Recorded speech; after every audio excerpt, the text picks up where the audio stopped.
Un homme ruiné croyait que le monde était terminé pour lui. C'est alors qu'une petite fille, sans savoir qui il était, lui tendit la main. Ce geste le mena à une femme simple, dont la force résidait dans les détails. Ainsi, entre perte et découverte, il trouva sa plus grande richesse, l'amour véritable. Le soleil de juin se reflétait sur les façades haussmanniennes du 16e arrondissement de Paris, créant une symphonie de lumière dorée qui semblait célébrer l'existence privilégiée de ceux qui y résidaient. Parmi eux, Antoine Valmont, 38 ans, PDG du groupe financier Valmont & Associés, représentait l'incarnation même de la réussite parisienne. Dans son bureau au dernier étage d'une tour à la Défense, Antoine contemplait la ville qui s'étendait à ses pieds. Paris lui appartenait, du moins c'est ce qu'il s'était toujours dit. Son empire financier évalué à plusieurs milliards d'euros faisait de lui l'un des hommes les plus puissants de France. Les magazines économiques le plaçaient régulièrement en couverture, le désignant comme le visionnaire de la finance française ou l'architecte de l'économie moderne.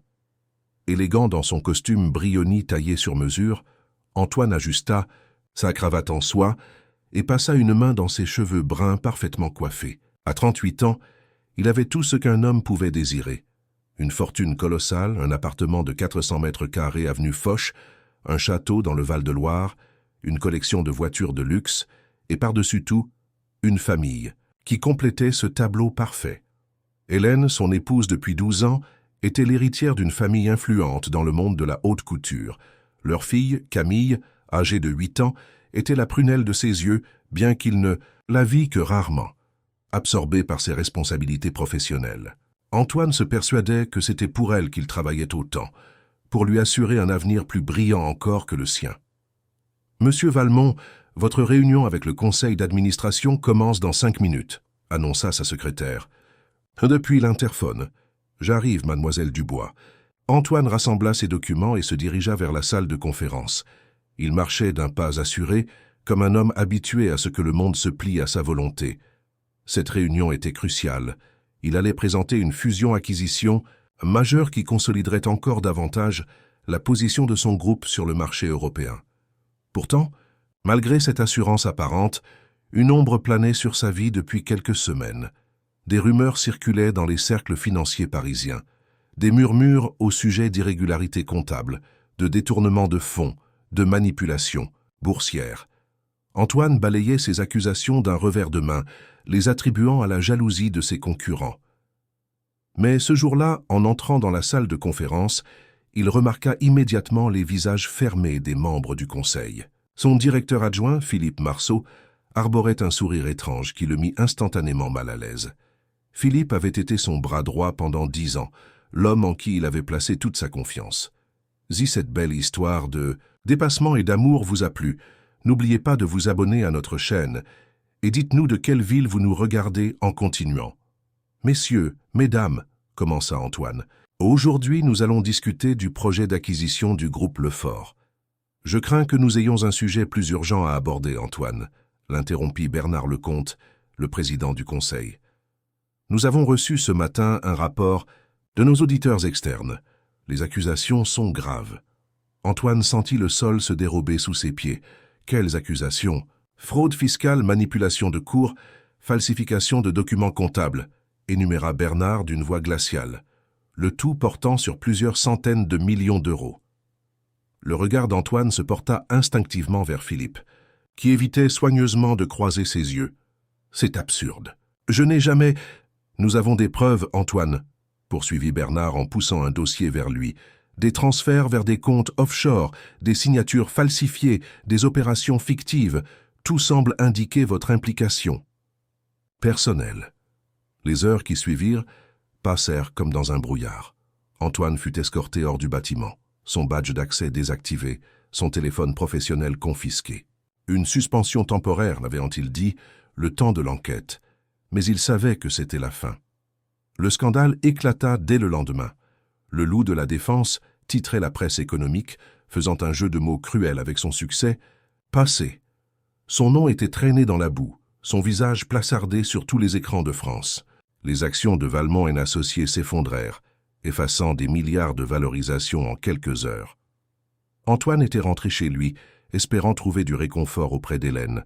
Mais elle l'attendait dans le salon, ses valises, déjà prêtes, le visage défait par la colère et l'humiliation.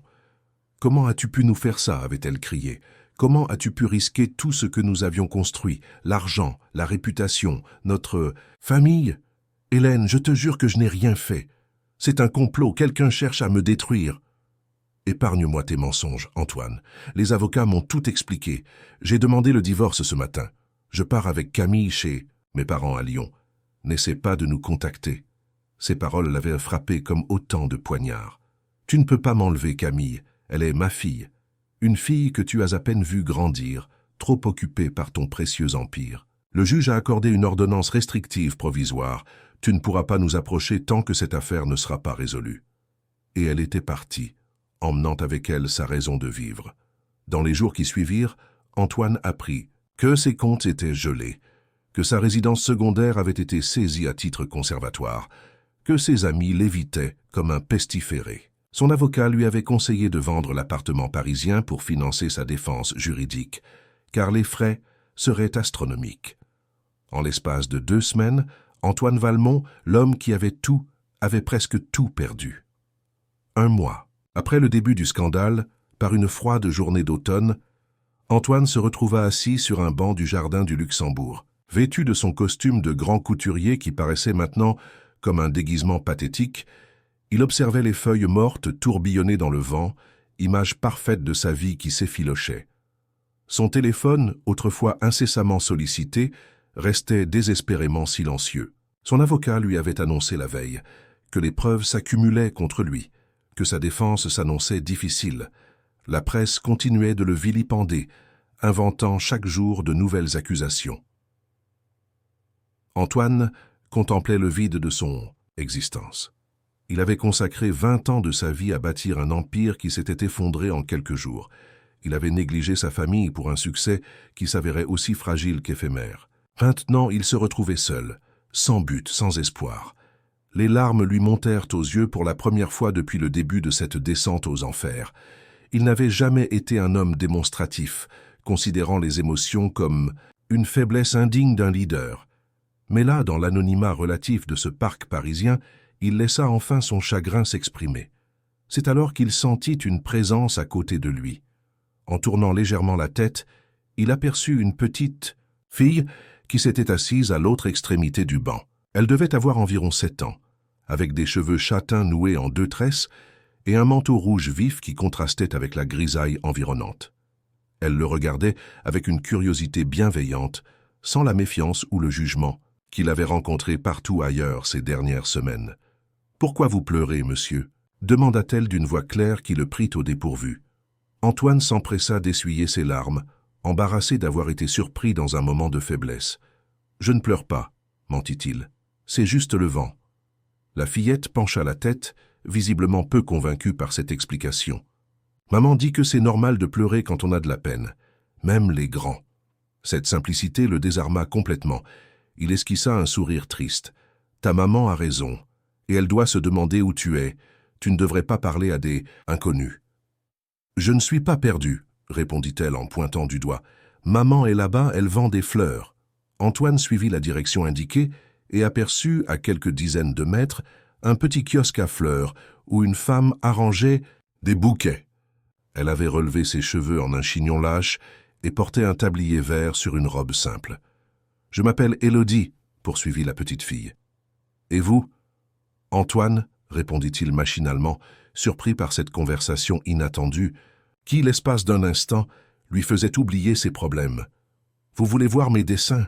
demanda Élodie en sortant un carnet de son petit sac à dos. Sans attendre sa réponse, elle se rapprocha de lui et ouvrit son carnet, révélant des dessins colorés d'animaux, de fleurs et de personnages fantaisistes. Antoine se surprit à s'intéresser sincèrement à ses créations enfantines, commentant chacune d'elles, posant des questions sur les histoires qu'elle racontait. Pour la première fois depuis des semaines, il se sentait simplement humain, loin des titres, de journaux, des accusations et des trahisons. Juste un homme discutant avec une enfant innocente qui ne voyait en lui ni un criminel, ni un nabab déchu, mais simplement quelqu'un qui avait besoin de compagnie.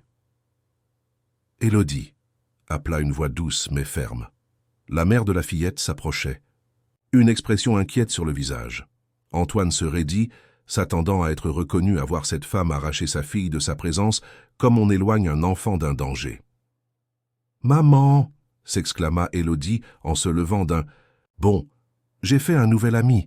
Il s'appelle Antoine et il était triste, alors je lui ai montré mes dessins pour lui remonter le moral. » La femme s'arrêta devant eux, et Antoine fut frappé par la douceur de son regard.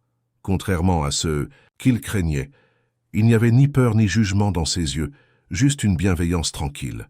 « Pardonnez ma fille, » dit-elle avec un léger sourire. « Elle a tendance à adopter toutes les personnes qu'elle rencontre. »« Il n'y a rien à pardonner, » répondit Antoine. « Votre fille est rafraîchissante. » Il y eut un moment de silence, où leurs regards se croisèrent vraiment. Antoine fut surpris de ne pas voir dans les yeux de cette femme la moindre trace de reconnaissance ou de méfiance. Elle le regardait comme elle aurait regardé n'importe quel inconnu, sans le poids écrasant de sa réputation sulfureuse.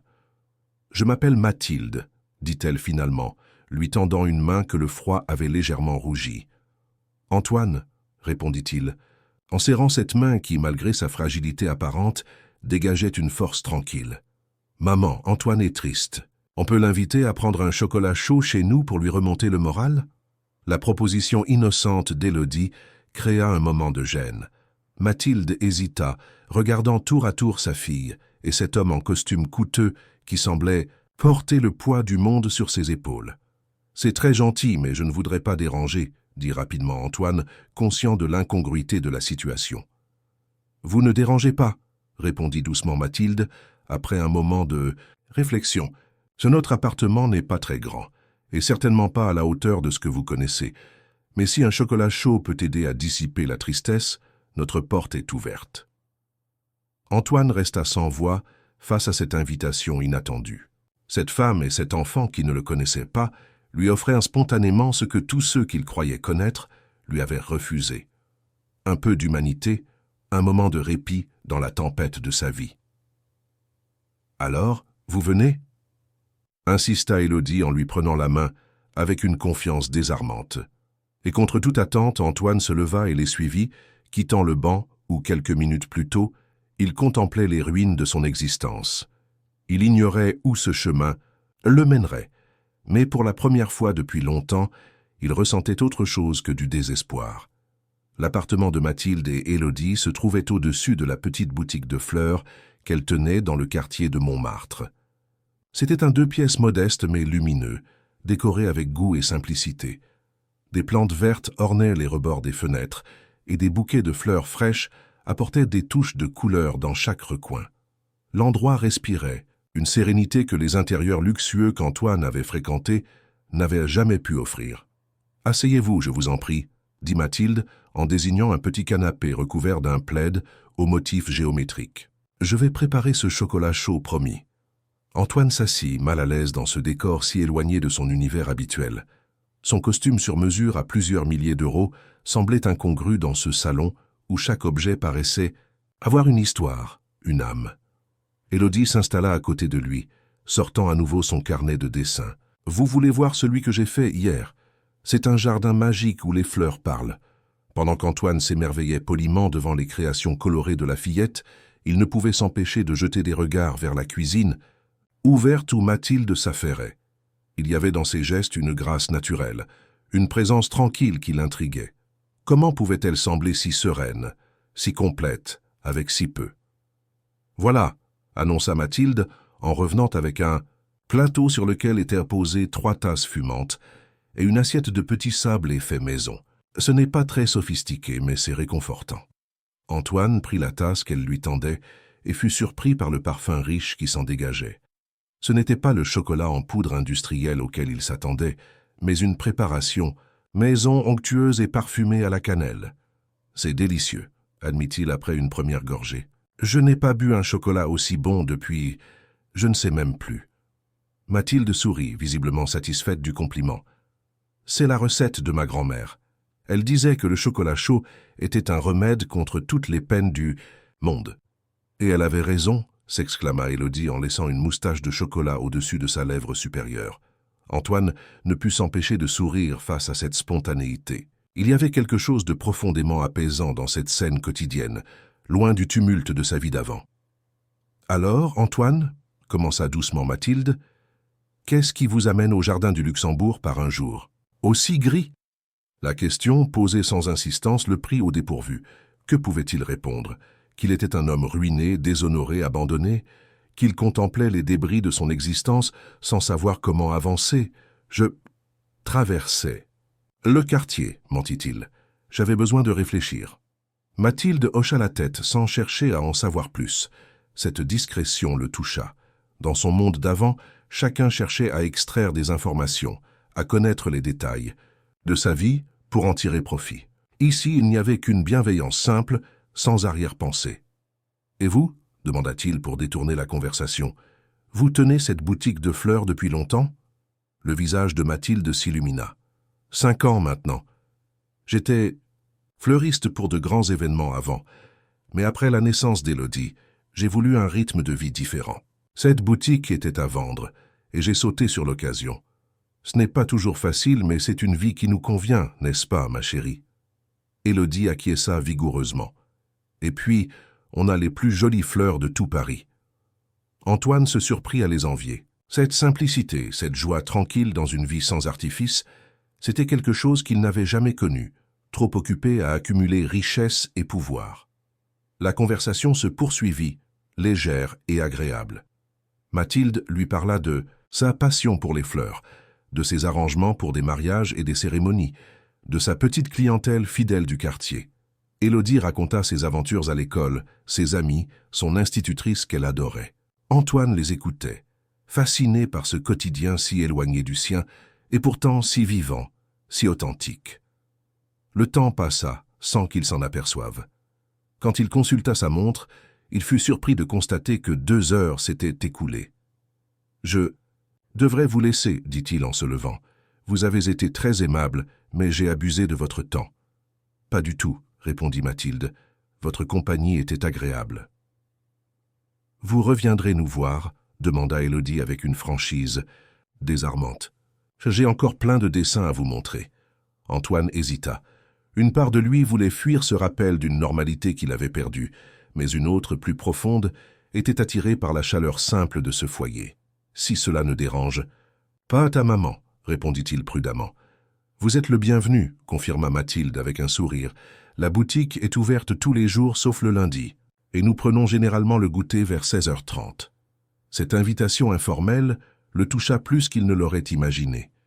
Il les remercia encore et prit congé, promettant à Élodie de revenir voir ses nouveaux dessins. En descendant l'escalier, étroit qui menait à la rue, Antoine sentit une émotion étrange l'envahir. Pour la première fois depuis le début de sa descente aux enfers, il avait passé quelques heures sans penser à son scandale, à sa fortune perdue, à sa réputation en lambeaux. Il avait simplement été lui-même, un homme ordinaire partageant un moment avec une femme et une enfant extraordinaire dans leur simplicité. Les jours suivants, Antoine se surprit à penser régulièrement à Mathilde et Élodie.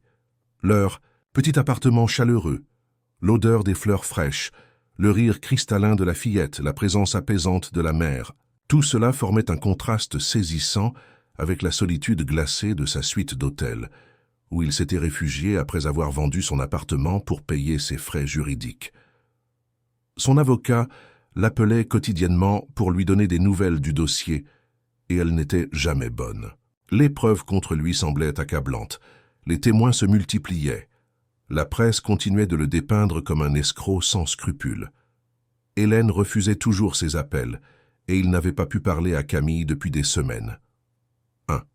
Après-midi, alors que le poids de sa situation lui semblait particulièrement insupportable, Antoine se retrouva, presque malgré lui, à remonter les ruelles escarpées de Montmartre. Il n'avait pas prévu de revenir chez Mathilde, mais ses pas l'y avaient conduit comme s'ils avaient leur propre volonté. La petite boutique, les fleurs de Mathilde, était nichée entre un café et une librairie ancienne. Sa devanture simple, mais élégante, se distinguait par des seaux de fleurs fraîches, disposés harmonieusement, et une enseigne en bois peint à la main. À travers la vitrine, Antoine aperçut Mathilde qui servait une cliente âgée, l'aidant patiemment à choisir un bouquet. Il hésita un instant, se demandant s'il devait entrer ou continuer son chemin. N'allait-il pas perturber leur vie paisible en y introduisant ses problèmes? N'était-il pas égoïste de chercher du réconfort auprès de ces deux êtres qui ne lui devaient rien? Alors qu'il s'apprêtait à faire demi-tour, la porte de la boutique s'ouvrit et Élodie apparut, revenant visiblement de l'école avec son petit cartable. « Antoine !» s'écria-t-elle avec une joie non dissimulée qui le prit au dépourvu. « Vous êtes revenu. » Avant qu'il puisse répondre, la fillette lui avait saisi la main et l'entraînait déjà à l'intérieur. « Maman, regarde qui est là !»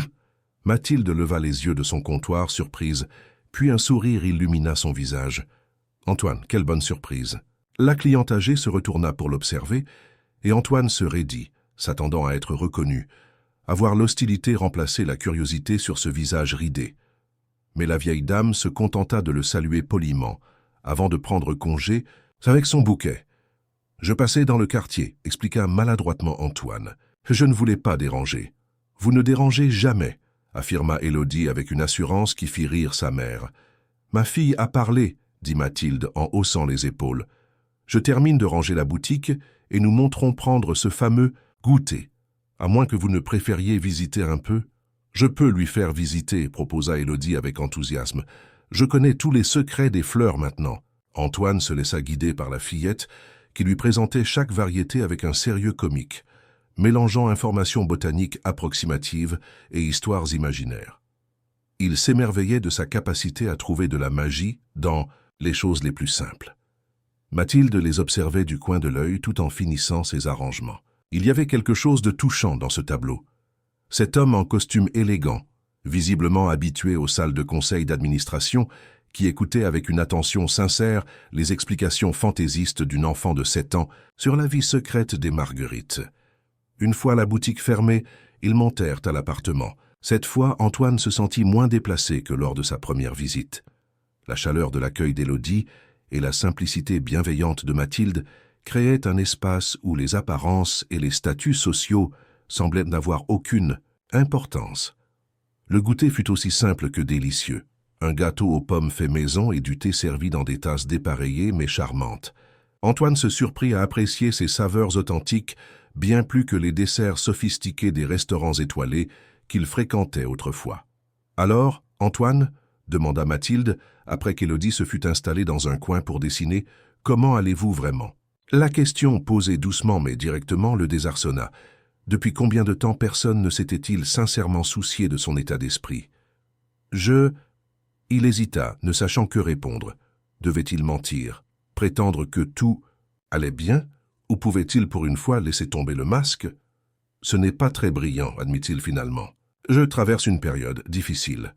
Mathilde hocha la tête sans le presser. Parfois, les périodes difficiles sont celles qui nous apprennent le plus sur nous-mêmes.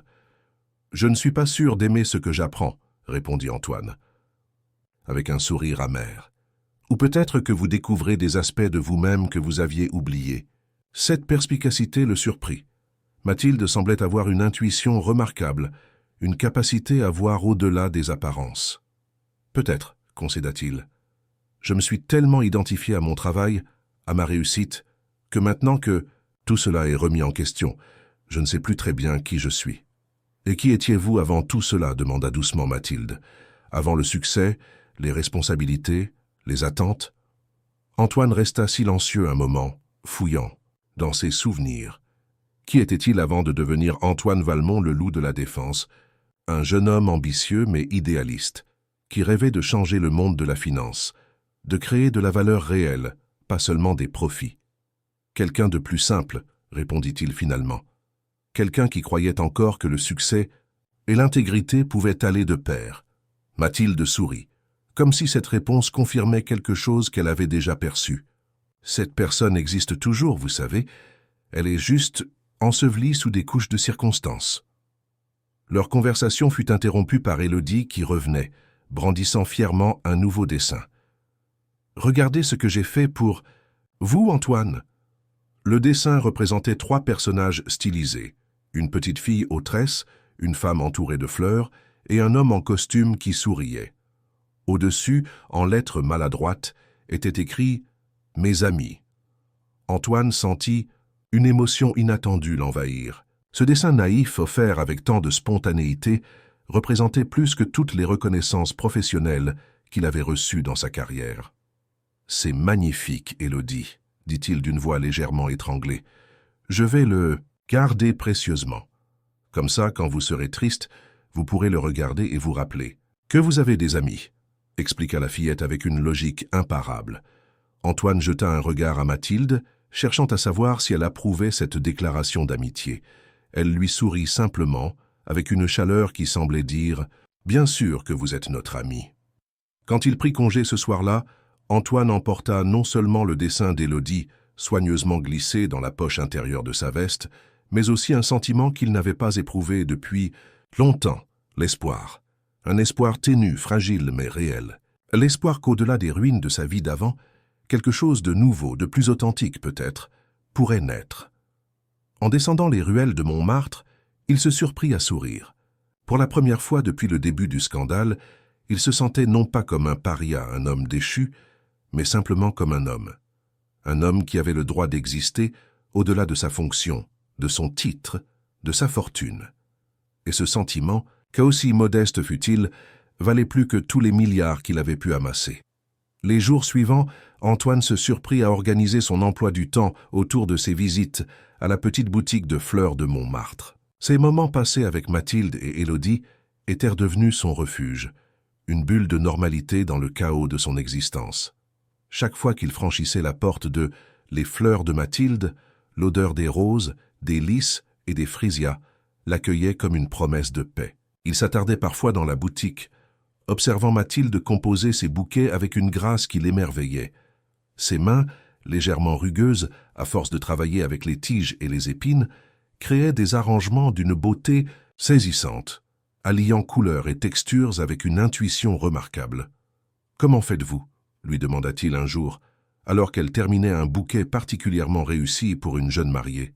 « Comment je fais quoi » s'étonna Mathilde en relevant la tête. « Pour créer quelque chose d'aussi beau, aussi harmonieux. Est-ce que vous suivez des règles, une méthode » Mathilde sourit, amusée par la question. « Il y a des principes de base, bien sûr, l'équilibre des couleurs, des hauteurs, des volumes. Mais au-delà de ça, c'est surtout une question de ressenti.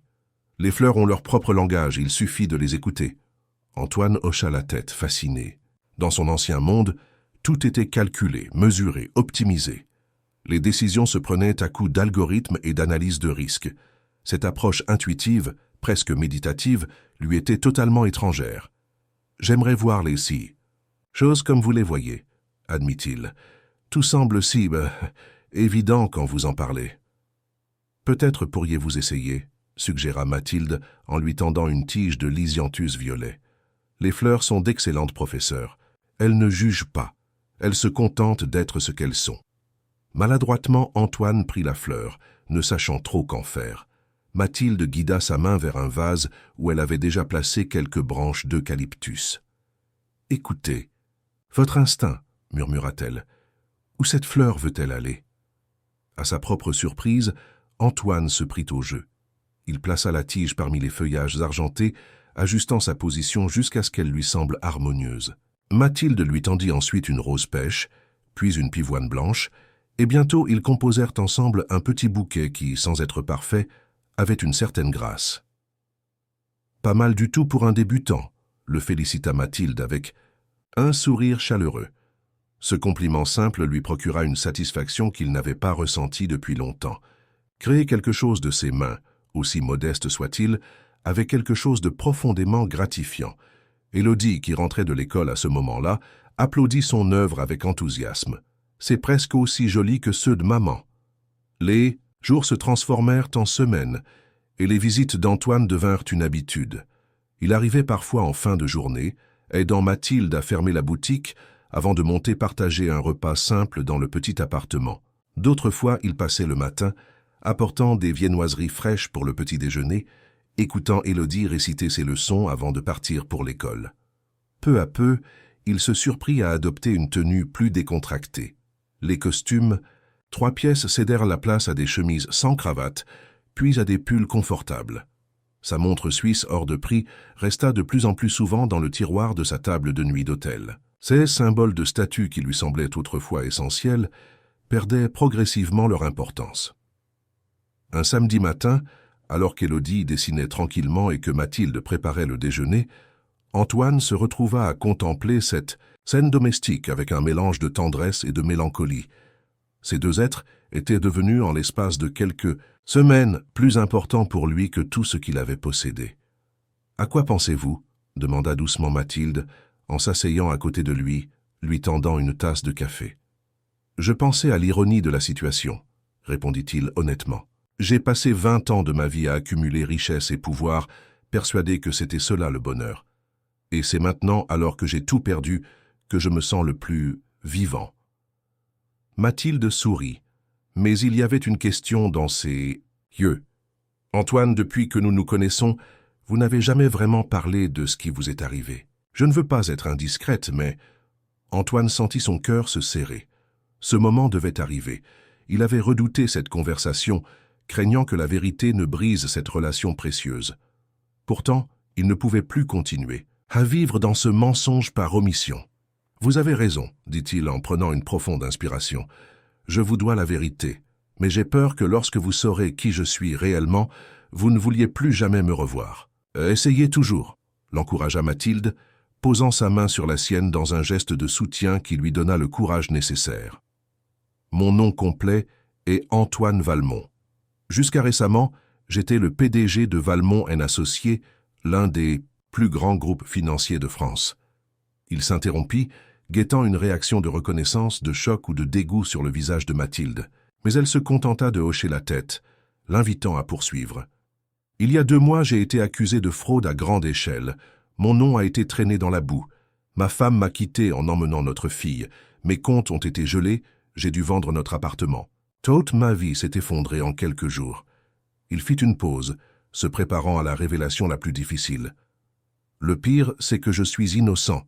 Je n'ai jamais commis les actes dont on m'accuse, mais les preuves semblent accablantes. Quelqu'un a minutieusement orchestré ma chute. » Mathilde resta silencieuse un moment, son regard indéchiffrable. Antoine sentit l'angoisse monter en lui. Allait-elle lui demander de partir, de ne plus jamais approcher sa fille? « Je sais qui vous êtes, Antoine, » dit-elle finalement d'une voix douce. « Je le sais depuis notre première rencontre au jardin du Luxembourg. » Cette révélation le stupéfia. « Vous saviez, et vous m'avez quand même invité chez vous. Vous avez laissé Élodie se lier d'amitié avec moi. » Mathilde sourit, un sourire empreint de sagesse et de compassion. « Ce que je sais, c'est ce que j'ai vu dans vos yeux ce jour-là. J'ai vu un homme brisé, pas un criminel. Et depuis que je vous connais, j'ai vu votre gentillesse avec ma fille, votre respect, votre honnêteté. Ce sont ces qualités qui définissent un homme, pas les titres de journaux. » Antoine sentit une émotion puissante l'envahir, un mélange de gratitude et d'incrédulité. « Comment pouvez-vous avoir une telle foi en moi, alors que le monde entier me condamne? »« Je fais confiance à mon instinct, » répondit simplement Mathilde. « Et mon instinct me dit que vous êtes un homme bon qui a été piégé dans une situation terrible. » À cet instant, quelque chose se brisa en Antoine. Le barrage d'émotions qu'il avait contenu pendant des mois céda sous le poids de cette acceptation inconditionnelle. Des larmes qu'il n'avait jamais autorisées coulèrent librement sur ses joues. Mathilde s'approcha et, avec une tendresse infinie, le prit dans ses bras. Il s'abandonna à cette étreinte, laissant s'échapper toute la douleur, la colère et la peur accumulées. « Qu'est-ce qui se passe? Pourquoi Antoine pleure ?» demanda Élodie, qui s'était approchée, inquiète. « Parfois, les adultes ont aussi besoin de pleurer, ma chérie, » expliqua doucement Mathilde. « Et c'est normal d'être triste quand on a été blessé. » Élodie réfléchit un instant, puis tendit à Antoine son doudou, un lapin en peluche élimé par les années. « Tiens, Monsieur Lapin aide toujours quand on est triste. » Ce geste d'une pureté désarmante acheva de bouleverser Antoine. Acceptant la peluche avec révérence, il essuya ses larmes et offrit un sourire tremblant à la fillette. « Merci, Élodie. Monsieur Lapin est un excellent médecin. » Le reste de la journée se déroula dans une atmosphère différente, plus légère et pourtant plus profonde. Antoine leur raconta tout, son ascension professionnelle, son mariage avec Hélène, la naissance de Camille, puis la spirale infernale des derniers mois. Il leur parla de ses soupçons concernant Philippe Marceau, son ancien bras droit, qui semblait être au centre de la machination. « Le problème, c'est que je n'ai aucune preuve, conclut-il avec frustration. Tout a été minutieusement orchestré pour me faire porter le chapeau. Il doit bien y avoir un moyen de prouver votre innocence, réfléchit Mathilde. Personne ne peut créer un complot parfait. Mon avocat fait ce qu'il peut, mais chaque jour apporte son lot de nouvelles preuves contre moi. C'est comme si quelqu'un était toujours un pas devant nous. Et si vous changiez d'approche, suggéra Mathilde après un moment de réflexion. Au lieu de vous défendre réactivement, pourquoi ne pas prendre l'initiative? Que voulez-vous dire? Si Philippe est derrière tout ça, il doit avoir un mobile. Qui gagne-t-il exactement? Antoine réfléchit intensément. Le contrôle de l'entreprise, bien sûr. Avec moi hors jeu et la valeur des actions au plus, il pourrait orchestrer un rachat à prix cassé via des investisseurs complices. Alors c'est là qu'il faut chercher, affirma Mathilde avec une conviction qui surprit Antoine. Suivez l'argent. Trouvez qui profite réellement de votre chute. Cette conversation marqua un tournant. Pour la première fois depuis le début du scandale, Antoine ne se sentait plus comme une victime impuissante, mais comme un homme déterminé à se battre, non seulement pour lui-même, mais aussi pour ceux qui croyaient en lui. Les jours suivants, il rencontra son avocat avec une énergie renouvelée, lui suggérant de nouvelles pistes d'investigation. Il contacta d'anciens collègues de confiance, sollicitant discrètement leur aide pour recueillir des informations sur les mouvements de Philippe et ses récentes associations. Parallèlement, sa relation avec Mathilde et Élodie s'approfondit. Ce qui avait commencé comme un refuge devint progressivement un foyer. Un soir, alors qu'ils rentrèrent d'une promenade au bord de la Seine, Élodie endormie dans les bras d'Antoine, Mathilde lui posa une question qui le prit au dépourvu. « Pourquoi continuez-vous à dormir à l'hôtel? Cet appartement est petit, mais il y a suffisamment de place pour un lit d'appoint dans le salon. » Antoine s'arrêta net, cherchant à lire l'intention derrière cette offre. « Mathilde, je ne peux pas accepter. Vous en avez déjà tant fait pour moi. »« Ce n'est pas de la charité, Antoine, » répondit-elle en soutenant son regard. « C'est de l'amitié. Peut-être même plus que cela. » Le cœur d'Antoine s'accéléra. Il y avait dans les yeux de Mathilde une tendresse qu'il n'avait jamais vue chez Hélène, même au premier jour de leur relation. Une tendresse sans calcul, sans attente. Juste un don pur de soi. « J'ai peur de vous attirer des ennuis, » avoua-t-il. « Ma réputation pourrait déteindre sur vous, sur la boutique. »« Laissez-moi décider des risques que je suis prête à prendre, » répondit-elle fermement. « Je suis une grande fille, vous savez. » Il y eut un moment de silence chargé d'émotions non dites. Puis Antoine se pencha doucement et, avec une délicatesse infinie, posa ses lèvres sur celles de Mathilde. Ce premier baiser avait la fraîcheur d'un nouveau départ, la promesse d'un chemin à parcourir ensemble. « D'accord, » murmura-t-il contre ses lèvres, « j'accepte votre invitation. » Le lendemain, Antoine quitta sa chambre d'hôtel impersonnelle pour emménager dans le petit appartement, au-dessus de la boutique de fleurs. Ses quelques affaires tenaient dans 2 valises, pathétiques vestiges d'une vie d'opulence qu'il ne regrettait plus. Le soir même, ils dînèrent tous les 3 sur la petite terrasse fleurie, sous les étoiles parisiennes. Élodie était ravie d'avoir Antoine pour toujours à la maison, comme elle le proclamait avec cette certitude absolue propre aux enfants. Plus tard, après avoir bordé la fillette, Mathilde rejoignit Antoine sur la terrasse. Elle portait une simple robe d'été et ses cheveux libérés de leur chignon habituel tombaient en vagues douces sur ses épaules. Antoine fut frappé, une fois de plus, par sa beauté naturelle qui n'avait besoin d'aucun artifice. « À quoi pensez-vous » demanda-t-elle en s'asseyant à côté de lui. « Je pensais à l'étrange chemin qui m'a mené jusqu'ici, » répondit-il en prenant sa main. « Si on m'avait dit il y a 3 mois que je trouverais le bonheur en perdant tout ce que je croyais essentiel. La vie a parfois d'étranges façons de nous conduire exactement là où nous devons être, » murmura Mathilde en se blottissant contre lui. Ils restèrent ainsi un long moment, contemplant les toits de Paris, leurs doigts entrelacés. Antoine savait que sa bataille juridique était loin d'être gagnée, que des épreuves l'attendaient encore. Mais pour la première fois depuis longtemps, il envisageait l'avenir avec espoir. Car quoi qu'il arrive, il ne serait plus jamais seul. Les semaines suivantes apportèrent à Antoine une paix qu'il n'avait jamais connue. Sa vie avec Mathilde et Élodie avait la simplicité et l'authenticité qui avaient toujours manqué à son existence antérieure. Le matin, il se levait tôt pour aider à préparer le petit déjeuner, un rituel qu'il n'avait jamais pratiqué, dans sa vie d'avant, toujours pressé par les réunions matinales et les conférences téléphoniques. Pendant qu'Élodie était à l'école, il aidait Mathilde à la boutique. Au début maladroit avec les fleurs, il avait progressivement développé une certaine sensibilité pour les compositions florales. Les clients réguliers s'étaient habitués à sa présence, et certains venaient même spécifiquement pour ses conseils, appréciant son regard différent, moins traditionnel que celui de Mathilde. « Vous avez un don », lui dit un jour Madame Bertrand, une cliente fidèle qui achetait chaque semaine un bouquet pour égayer son petit appartement de retraité. « C'est comme si vous voyiez les fleurs avec des yeux neufs. » Antoine avait souri, touché par ce compliment simple mais sincère. Dans son ancienne vie, les félicitations concernaient toujours des chiffres, des performances, des acquisitions. Tu as réussi. Jamais quelque chose d'aussi fondamentalement humain que de savoir créer de la beauté. Le soir, après avoir fermé la boutique, ils dînaient tous les trois, partageant les événements de leur journée. Élodie racontait ses aventures à l'école avec un enthousiasme contagieux.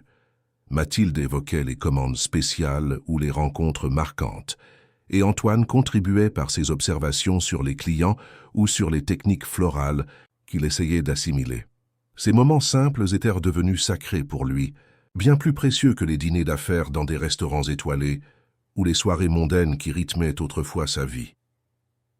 Parallèlement à cette existence paisible, Antoine n'avait pas abandonné son combat pour rétablir la vérité. Avec l'aide de son avocat, Maître Laurent, il continuait à rassembler des éléments qui pourraient m'approuver son innocence.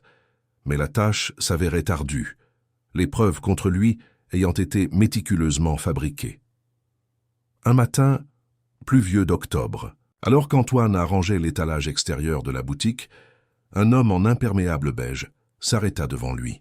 Il lui fallut quelques secondes pour reconnaître Gérard Moreau, l'ancien chef comptable de Valmont & Associés, qui avait démissionné peu avant l'éclatement du scandale. « Antoine » murmura l'homme, visiblement nerveux. « Je peux vous parler en privé ?»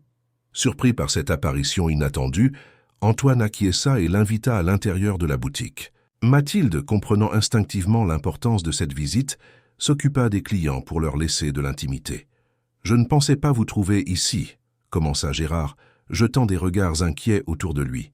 « Mais je devais vous parler. C'est important. »« Je vous écoute », répondit Antoine, le cœur battant à l'idée que cet homme pourrait détenir des informations cruciales.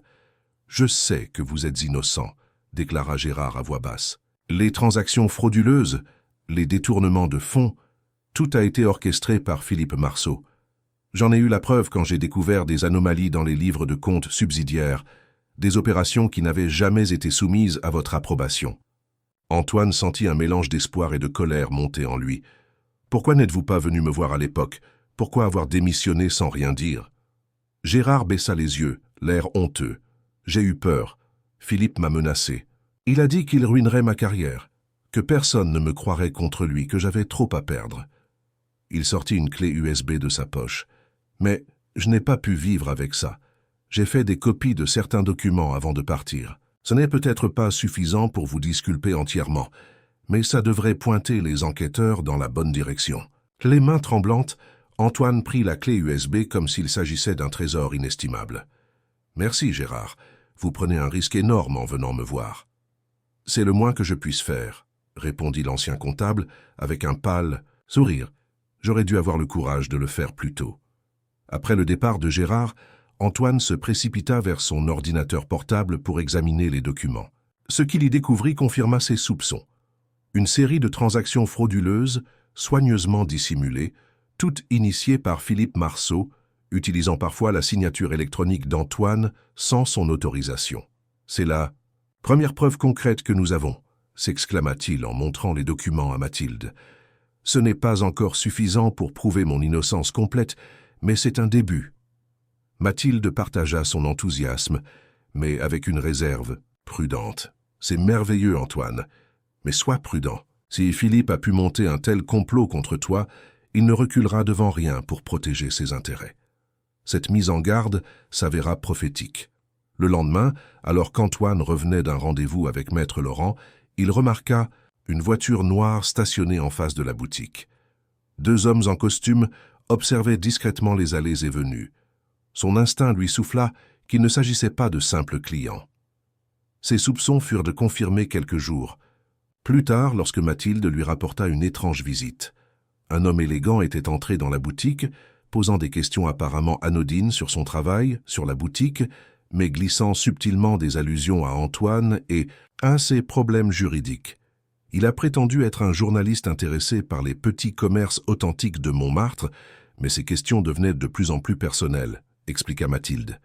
Il voulait savoir depuis quand je te connaissais, si tu vivais ici, si je connaissais les détails de ton affaire. Antoine sentit une colère froide l'envahir. Philippe ne se contentait pas de l'avoir ruiné professionnellement, il cherchait maintenant à détruire le seul bonheur qu'il avait trouvé. « Je suis désolé de vous avoir entraîné là-dedans. Toi et Élodie, dit-il avec amertume. Peut-être devrais-je partir, vous mettre à l'abri de tout ça. N'y pense même pas, l'interrompit fermement Mathilde, posant ses mains sur ses épaules. Nous sommes ensemble dans cette épreuve. On ne recule pas face aux intimidations. Sa détermination tranquille lui rappela pourquoi il était tombé amoureux d'elle. Mathilde possédait une force intérieure que peu de personnes de son ancien entourage pouvaient égaler. Une résilience forgée par les épreuves d'une vie moins privilégiée que la sienne. Le soir même, ils prirent des mesures de précaution supplémentaires. Nouveaux verrous sur les portes, caméras de surveillance discrètes à l'entrée de la boutique, consignes strictes pour Élodie de ne jamais parler aux inconnus et de toujours rester près de ses camarades ou de ses professeurs. À l'école, malgré ces précautions, Antoine ne pouvait s'empêcher de s'inquiéter. Il avait sous-estimé Philippe une fois, et cela lui avait coûté son empire. Il ne ferait pas la même erreur quand il s'agissait de protéger sa nouvelle famille. Une lueur d'espoir apparut la semaine suivante.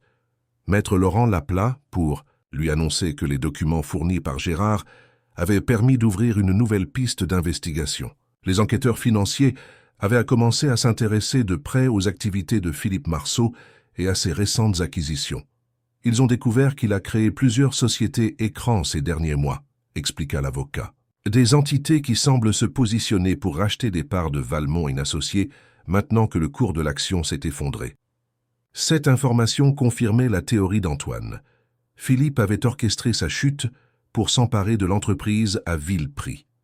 Ce n'est pas encore une preuve définitive de votre innocence, tempéra Maître Laurent, mais cela établit un mobile clair. Si nous pouvons relier ces sociétés écrans directement aux fraudes dont vous êtes accusés, nous aurons un argument solide. Cette nouvelle insuffla un regain d'énergie à Antoine.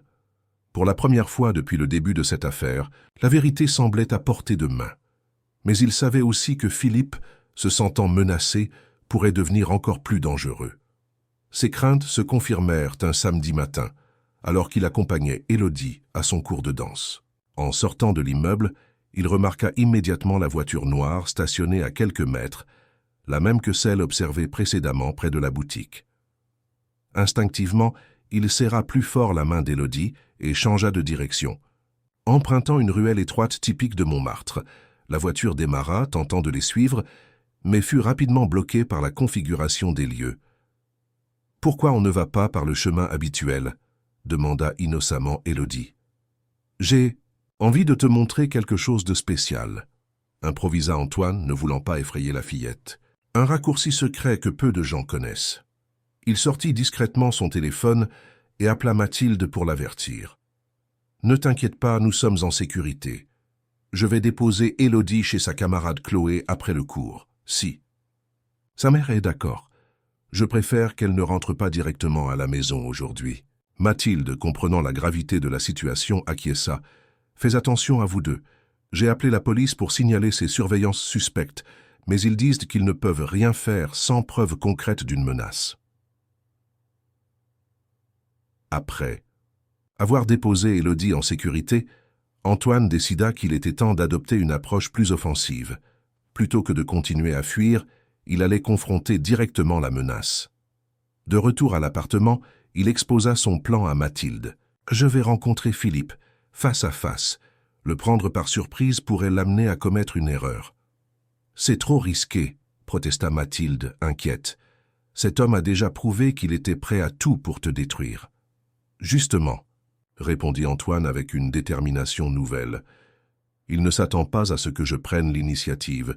Il me croit acculé, désespéré, caché dans ma honte. Me voir débarquer dans son bureau confiant et déterminé pourrait le déstabiliser. Après une longue discussion, Mathilde finit par accepter ce plan à condition qu'Antoine ne s'y rende pas seul. Ton avocat doit t'accompagner. Et tu devrais enregistrer discrètement la conversation si c'est légalement possible. Le lundi suivant, Antoine se retrouva devant l'imposant building de la Défense qui abritait autrefois son bureau, et maintenant celui de Philippe. Vêtu d'un costume sobre mais élégant, le dernier qui lui restait de sa garde-robe d'avant, il pénétra dans le hall, accompagné de Maître Laurent. Sa présence créa une onde de choc parmi les employés. Des visages familiers se détournaient, gênés, tandis que d'autres le saluaient discrètement, avec un mélange de compassion et de curiosité. Sans s'annoncer, il prit l'ascenseur jusqu'au dernier étage et se dirigea d'un pas assuré vers ce qui était autrefois son propre bureau. La secrétaire de Philippe, qui avait été la sienne, pâlit en le voyant. « Monsieur Valmont, vous n'avez pas rendez-vous ?»« J'en ai peur, mademoiselle Dubois, » répondit-il avec un sourire calme. « Mais je suis certain que monsieur Marceau voudra me recevoir. Veuillez lui annoncer que son ancien patron est de retour. » Avant qu'elle puisse réagir, il ouvrit la porte du bureau et entra, suivi de son avocat.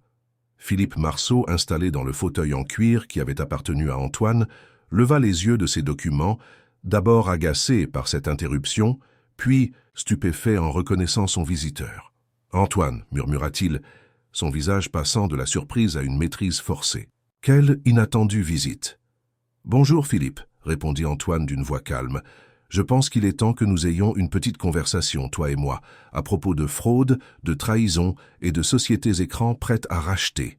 Valmont & Associés à prix cassé. » Le visage de Philippe se décomposa momentanément, confirmant à Antoine qu'il avait touché juste.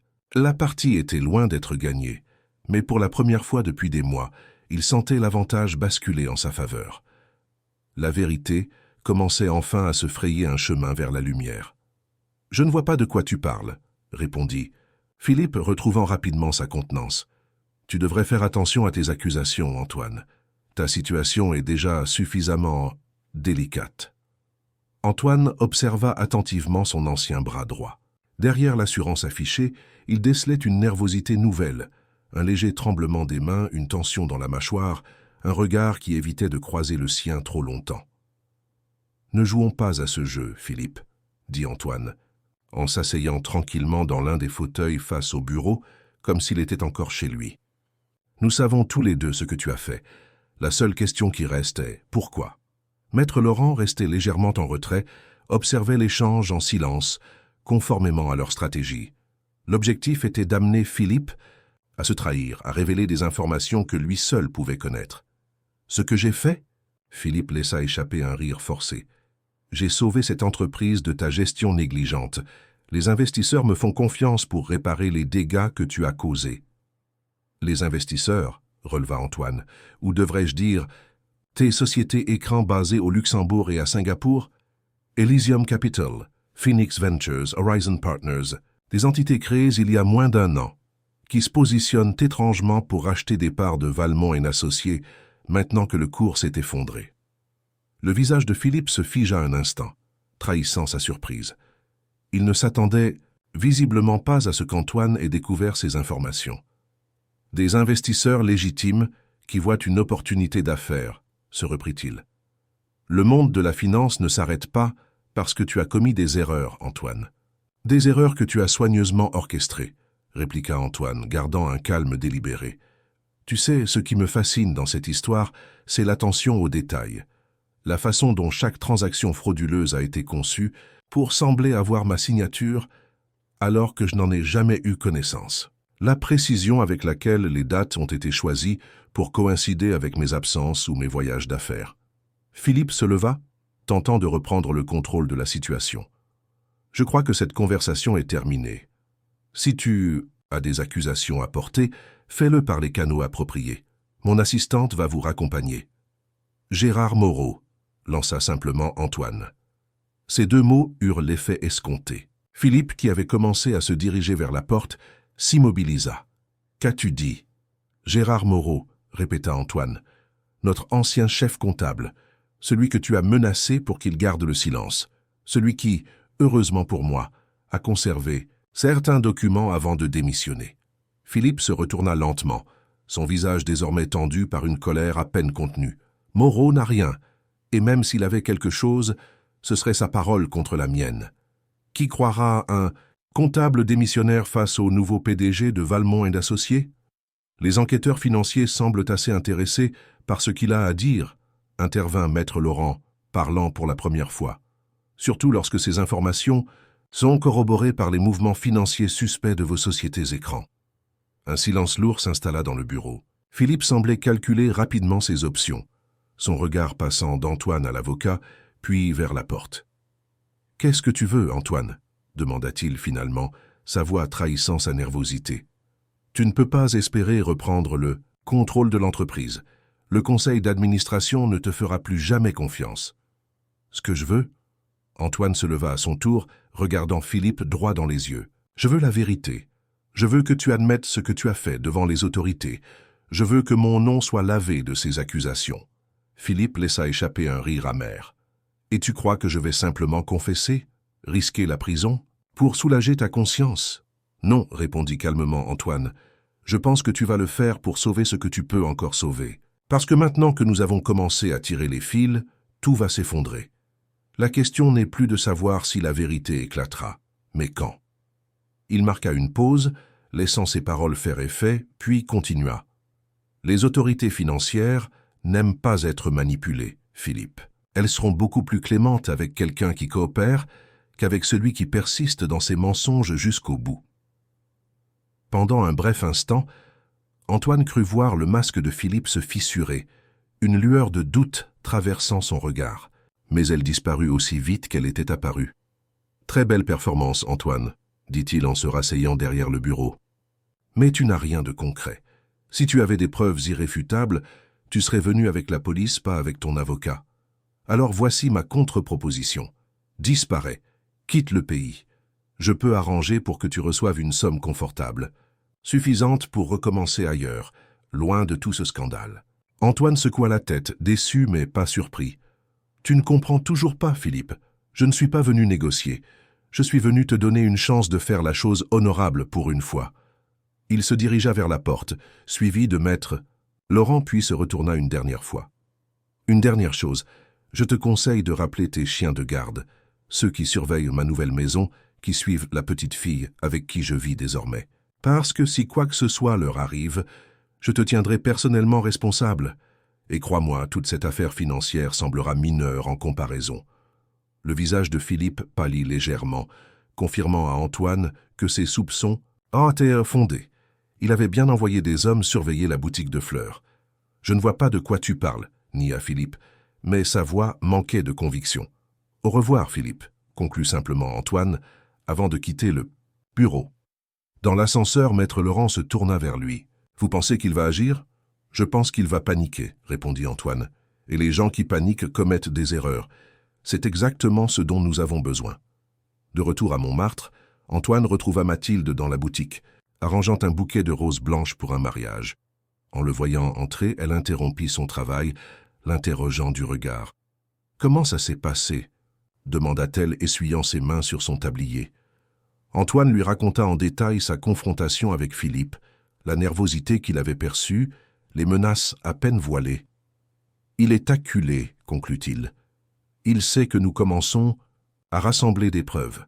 La question est de savoir comment il va réagir. »« J'ai peur qu'il ne devienne encore plus dangereux, » murmura Mathilde, l'inquiétude assombrissant son regard habituellement serein. « C'est possible, » admit Antoine. « C'est pourquoi nous devons redoubler de prudence. Mais c'était un risque nécessaire. Nous ne pouvons pas vivre éternellement dans la peur. » Mathilde acquiesça lentement, puis vint se blottir contre lui. « Tu as raison, et nous affronterons ce qui vient ensemble. » Cette nuit-là, après avoir bordé Élodie qui s'était endormie en réclamant une troisième histoire, Antoine et Mathilde s'installèrent sur la petite terrasse. La nuit était douce pour un mois d'octobre, et les lumières de Paris scintillaient dans le lointain. « J'ai quelque chose à te dire », commença Mathilde, son ton inhabituellement sérieux, attirant immédiatement l'attention d'Antoine. « Qu'y a-t-il » demanda-t-il, soudain inquiet. Mathilde prit une profonde inspiration. « Quand tu étais à la Défense aujourd'hui, j'ai reçu un visiteur à la boutique, un homme que je n'avais jamais vu, très élégant, qui a prétexté chercher un bouquet pour sa femme. » Antoine serait dit, « Le même que la dernière fois. » « Non, quelqu'un de différent, mais il a posé les mêmes types de questions détournées sur toi, sur notre relation. Puis, alors qu'il partait, il a laissé tomber une enveloppe sur le comptoir. Il a dit que c'était une opportunité à considérer soigneusement. Une enveloppe? Qu'y avait-il dedans? Mathilde se leva et alla chercher une enveloppe Kraft dans son sac, 50 000 € en espèces, et 7 notes. Elle lui tendit un petit carton sur lequel était écrit en caractères d'imprimerie « Pour votre coopération. Éloignez-vous de Valmont, où les conséquences pourraient être regrettables. Ceci est votre seul avertissement. » Antoine sentit une rage froide l'envahir. « Cet enfoiré ose te menacer, te proposer de l'argent pour me quitter? » « Ce n'est pas tout, » continua Mathilde, sa voix tremblant légèrement. « Après son départ, j'ai remarqué une voiture stationnée en face. 2 hommes nous observaient. Ils sont restés là jusqu'à ce que je ferme la boutique et monte à l'appartement avec Élodie. » Antoine se leva brusquement, se dirigeant vers la fenêtre pour scruter la rue en contrebas. « Sont-ils toujours là? »« Non, ils sont partis peu, après ton retour. »« Mais j'ai peur, Antoine, pas pour moi mais pour Élodie. Ces gens semblent prêts à tout. » Antoine revint vers elle et la prit dans ses bras. « Je suis désolé de vous avoir entraîné là-dedans. Je devrais peut-être m'éloigner un temps, vous mettre à l'abri. »« N'y pense même pas, » l'interrompit fermement Mathilde, se dégageant pour le regarder dans les yeux. « Nous sommes une famille maintenant. On ne se sépare pas à la première tempête. » Le terme « famille » résonna profondément en Antoine. Oui, c'est ce qu'ils étaient devenus. Une famille, pas celle qu'il avait imaginée, pas celle que la société attendait d'un homme de son statut, mais une famille réelle, fondée sur l'amour et la confiance mutuelle. « Tu as raison, » dit-il en caressant doucement sa joue. « Mais nous devons prendre des mesures supplémentaires. Demain, j'appellerai un service de sécurité privée, et nous devrions peut-être envisager de quitter Paris temporairement, le temps que cette affaire se résolve. » Mathilde secoua la tête. « Fuir ne résoudra rien. De plus, j'ai la boutique, Élodie à l'école. Notre vie est ici. Nous prendrons des précautions, bien sûr, mais nous ne laisserons pas ces gens nous chasser de notre maison. » Antoine admira, une fois de plus, la force tranquille de cette femme qui était entrée dans sa vie comme un miracle inattendu. Là où Hélène avait fui à la première difficulté, Mathilde restait droite face à la tempête. « D'accord, » concéda-t-il, « mais promets-moi d'être extrêmement prudente. Ne jamais laisser Élodie seule, même un instant. Toujours verrouiller les portes. Et au moindre signe suspect, tu m'appelles immédiatement. » Mathilde acquiesça solennellement. « Je te le promets. Et toi, promets-moi de ne plus confronter Philippe seul. Ces gens sont dangereux.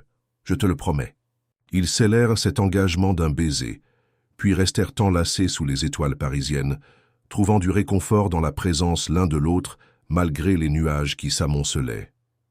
Le lendemain matin, alors qu'Antoine préparait le petit déjeuner pendant que Mathilde aidait Élodie à se préparer pour l'école, son téléphone sonna. C'était Maître Laurent. « Monsieur Valmont, j'ai des nouvelles importantes.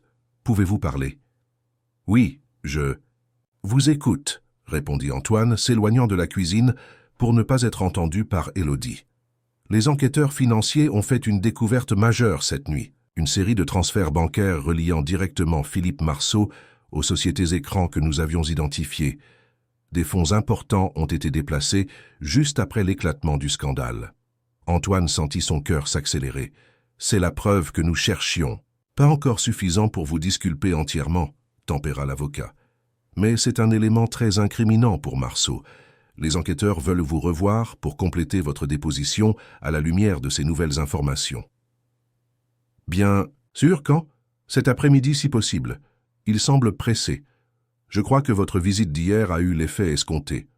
Marceau a probablement tenté de couvrir ses traces, ce qui a justement attiré l'attention sur des mouvements financiers suspects. Antoine sourit malgré lui.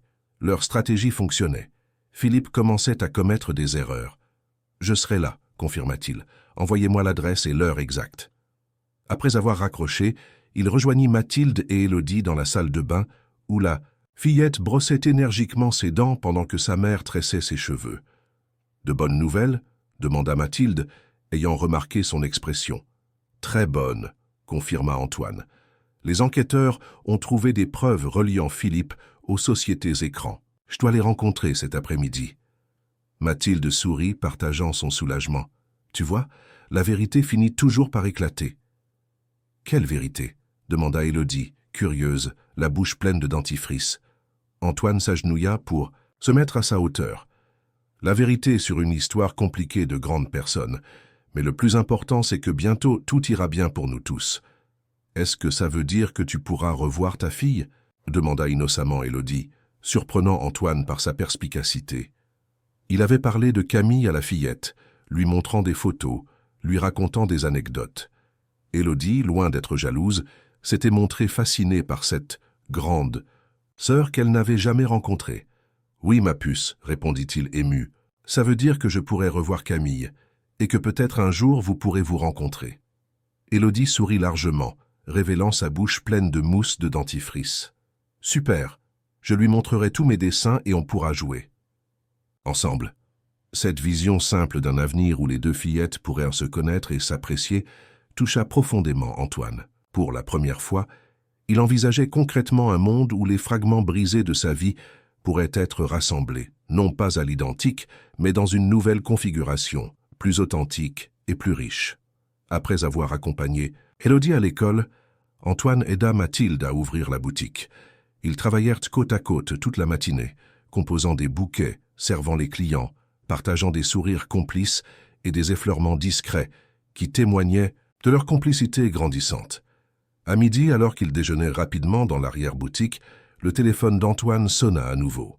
Le numéro était masqué, ce qui l'intrigua. « Antoine Valmont », répondit-il prudemment. « Monsieur Valmont », dit une voix féminine qu'il ne reconnut pas immédiatement. « C'est Sophie Dubois, l'assistante de Monsieur Marceau. » Antoine se raidit, faisant signe à Mathilde de s'approcher pour écouter. « Mademoiselle Dubois, que puis-je pour vous ?»« Je ne devrais pas vous appeler, » dit-elle, sa voix trahissant son anxiété. « Mais j'ai pensé que vous deviez savoir. Monsieur Marceau a quitté le bureau précipitamment ce matin, après un appel qui semblait l'avoir bouleversé. Il a emporté plusieurs dossiers confidentiels et a ordonné l'effacement de certaines données des serveurs de l'entreprise. »« Pourquoi me dites-vous cela ?» demanda Antoine, perplexe. « Parce que je travaille pour cette entreprise depuis 15. J'étais votre assistante avant d'être la sienne. Je sais que vous n'êtes pas le genre d'homme à commettre les actes dont on vous accuse. » Antoine fut touché par cette loyauté inattendue. « Merci, Sophie. Savez-vous où il est allé ?» Il a mentionné l'aéroport Charles de Gaulle. Et il y a autre chose. Juste avant de partir, il a passé un appel. Je n'ai pas entendu toute la conversation, mais il a dit quelque chose comme « Occupez-vous d'elle. Faites-lui comprendre que ce n'est pas un jeu. » Antoine sentit un frisson glacé parcourir son échine. « D'elle? Vous êtes sûr qu'il a dit « elle » ? » Absolument certaine. Après avoir raccroché, Antoine se tourna vers Mathilde, le visage grave. « Philippe essaie de fuir, et je crois qu'il a donné l'ordre de te faire du mal, ou du moins de t'intimider. » Sérieusement. Mathilde pâlit légèrement, mais garda son calme. « Que devons-nous faire ? D'abord prévenir la police et les enquêteurs financiers qu'ils tentent probablement de quitter le pays. Ensuite, te mettre en sécurité, toi et Élodie. » Il composa rapidement le numéro de Maître Laurent pour l'informer de ses développements, puis celui de l'enquêteur principal en charge du dossier. Les autorités promirent d'émettre immédiatement un mandat d'arrêt et d'alerter les contrôles aux frontières. « Maintenant, nous devons aller chercher Élodie à l'école, » dit Antoine, consultant sa montre. « Elle sort dans 1 heure. Nous la récupérerons et irons directement chez mes parents dans leur maison de campagne en Normandie. Vous y serez en sécurité le temps que cette affaire se règle. » Mathilde acquiesça, commençant déjà à rassembler quelques affaires essentielles. « Et la boutique ? » « Nous appellerons ta cousine pour qu'elle s'en occupe temporairement. La sécurité d'Élodie et la tienne passent avant tout. » Alors qu'il se préparait à partir, Antoine ne pouvait s'empêcher de penser à l'ironie de la situation. Lui qui avait tout perdu se retrouvait maintenant à protéger ce qu'il avait de plus précieux. Une nouvelle famille, un nouvel amour, une nouvelle chance de bonheur. Et cette fois, il ne laisserait personne les lui arracher. La route vers l'école d'Élodie n'avait jamais paru aussi longue à Antoine. Mathilde, assise à ses côtés dans le taxi, gardait un calme apparent, mais il pouvait sentir sa tension à la façon dont elle serrait sa main. Ils avaient décidé de ne pas prendre leur voiture, craignant qu'elle ne soit suivie ou repérée. « Nous arrivons dans 5 minutes, » dit Antoine en consultant son téléphone. « Tu es sûr que tu as prévenu l'école » Mathilde acquiesça. « J'ai parlé à la directrice. Élodie nous attendra dans son bureau. Je lui ai dit qu'il s'agissait d'une urgence familiale. » Le taxi s'arrêta à 2 rues de l'établissement scolaire, par précaution. Antoine paya rapidement, et ils se dirigèrent vers l'école d'un pas vif mais mesuré, pour ne pas attirer l'attention. Alors qu'ils approchèrent du bâtiment, Antoine scruta les environs, cherchant des signes de surveillance. « Je ne vois personne de suspect, » murmura-t-il à Mathilde, « mais restons vigilants. » À l'accueil de l'école, ils furent immédiatement conduits au bureau de la directrice. Élodie les y attendait, dessinant tranquillement, inconsciente de la gravité de la situation. « Maman !»« Antoine !» s'exclama-t-elle joyeusement en les voyant. « Madame Legrand m'a dit que nous allions faire un voyage surprise. » Mathilde s'agenouilla pour serrer sa fille dans ses bras. « Oui, ma chérie, nous allons passer quelques jours à la campagne. Ce sera comme des petites vacances. »« Avec les chevaux dont tu m'as parlé ?» demanda Élodie en se tournant vers Antoine, ses yeux brillants d'excitation. « Exactement, » confirma-t-il avec un sourire forcé. « Et il y a même un petit étang où on peut voir des canards. » La directrice, une femme d'une 50aine d'années, au regard bienveillant mais inquiet, les accompagna jusqu'à une sortie secondaire donnant sur une rue moins fréquentée. « J'espère que tout s'arrangera rapidement, » dit-elle à Mathilde en lui serrant la main. « Élodie est une enfant merveilleuse. Prenez soin d'elle. »« Merci. »« Pour votre compréhension, » répondit Mathilde émue par cette marque de soutien. Un nouveau taxi les attendait, commandé par Antoine pendant qu'ils étaient dans l'école. Ils y montèrent rapidement, et Antoine donna l'adresse d'une gare secondaire différente de celle qu'ils utiliseraient réellement, au cas où le chauffeur serait interrogé plus tard. Dans le train pour la Normandie, assis dans un compartiment qu'ils avaient réservé pour eux seuls, Élodie s'était endormie, la tête posée sur les genoux de sa mère. Mathilde caressait doucement ses cheveux, le regard perdu dans le paysage qui défilait. « Je suis désolé, » dit Antoine à voix basse. « Vous ne devriez pas avoir à vivre tout ça. » Mathilde tourna son regard vers lui, et il fut surpris à lire non pas de la peur ou du reproche, mais une détermination tranquille. « Ne t'excuse pas pour des actes que tu n'as pas commis, » répondit-elle. « Ce n'est pas toi qui nous mets en danger, c'est Philippe et sa cupidité. Mais si je n'étais pas entré dans vos vies, alors je vendrais encore des fleurs, Élodie irait encore à l'école, et nous mènerions une existence tranquille. » compléta Mathilde. « Mais je n'aurais jamais connu ce que c'est d'aimer vraiment, avec tout son être, et Élodie n'aurait pas eu la chance d'avoir un deuxième parent qui l'adore. » Ces paroles touchèrent Antoine au plus profond de son être. Malgré toutes les épreuves, Mathilde ne regrettait pas leur rencontre, leur histoire.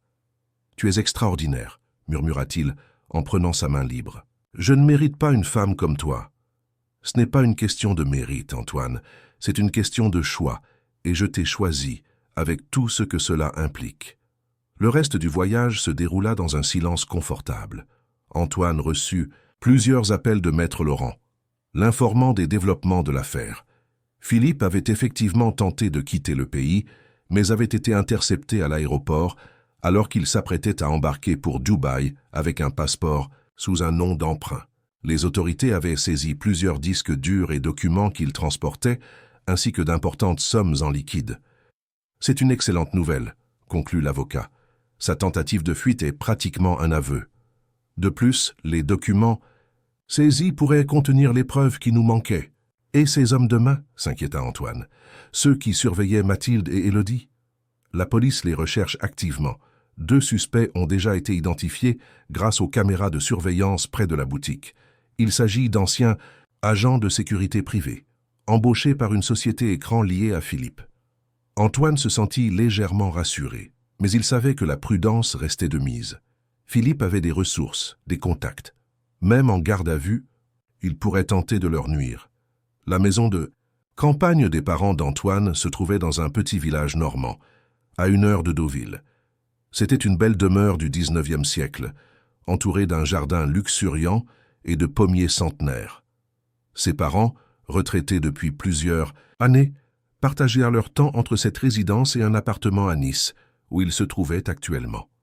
Lorsqu'ils arrivèrent, le soleil commençait à décliner, illuminant la façade de pierre blonde d'une douce lumière dorée. Élodie, désormais bien réveillée, s'émerveilla devant la beauté des lieux. « C'est un château !» s'exclama-t-elle en descendant du taxi que Antoine avait pris à la gare locale.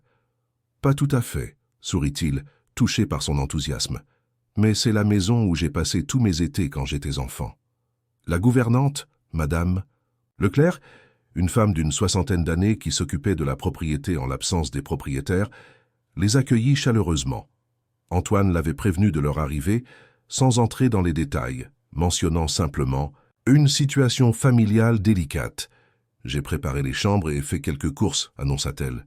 « Il y a un ragoût qui mijote pour le dîner et j'ai cueilli des pommes fraîches ce matin. »« Merci, Françoise, » dit Antoine avec gratitude. « Je ne sais pas combien de temps nous resterons, mais votre discrétion est appréciée. » « Ne vous en faites pas, monsieur Antoine, » répondit-elle avec un clin d'œil affectueux. « Je sais tenir ma langue, et vos parents m'ont appelé pour me dire de prendre soin de vous et de votre nouvelle famille. » Cette mention fit sourire Antoine. Bien qu'il ne leur ait pas tout raconté, ses parents avaient compris l'essentiel. Leur fils avait trouvé un nouveau bonheur après la tempête, et ils l'accueillaient sans jugement.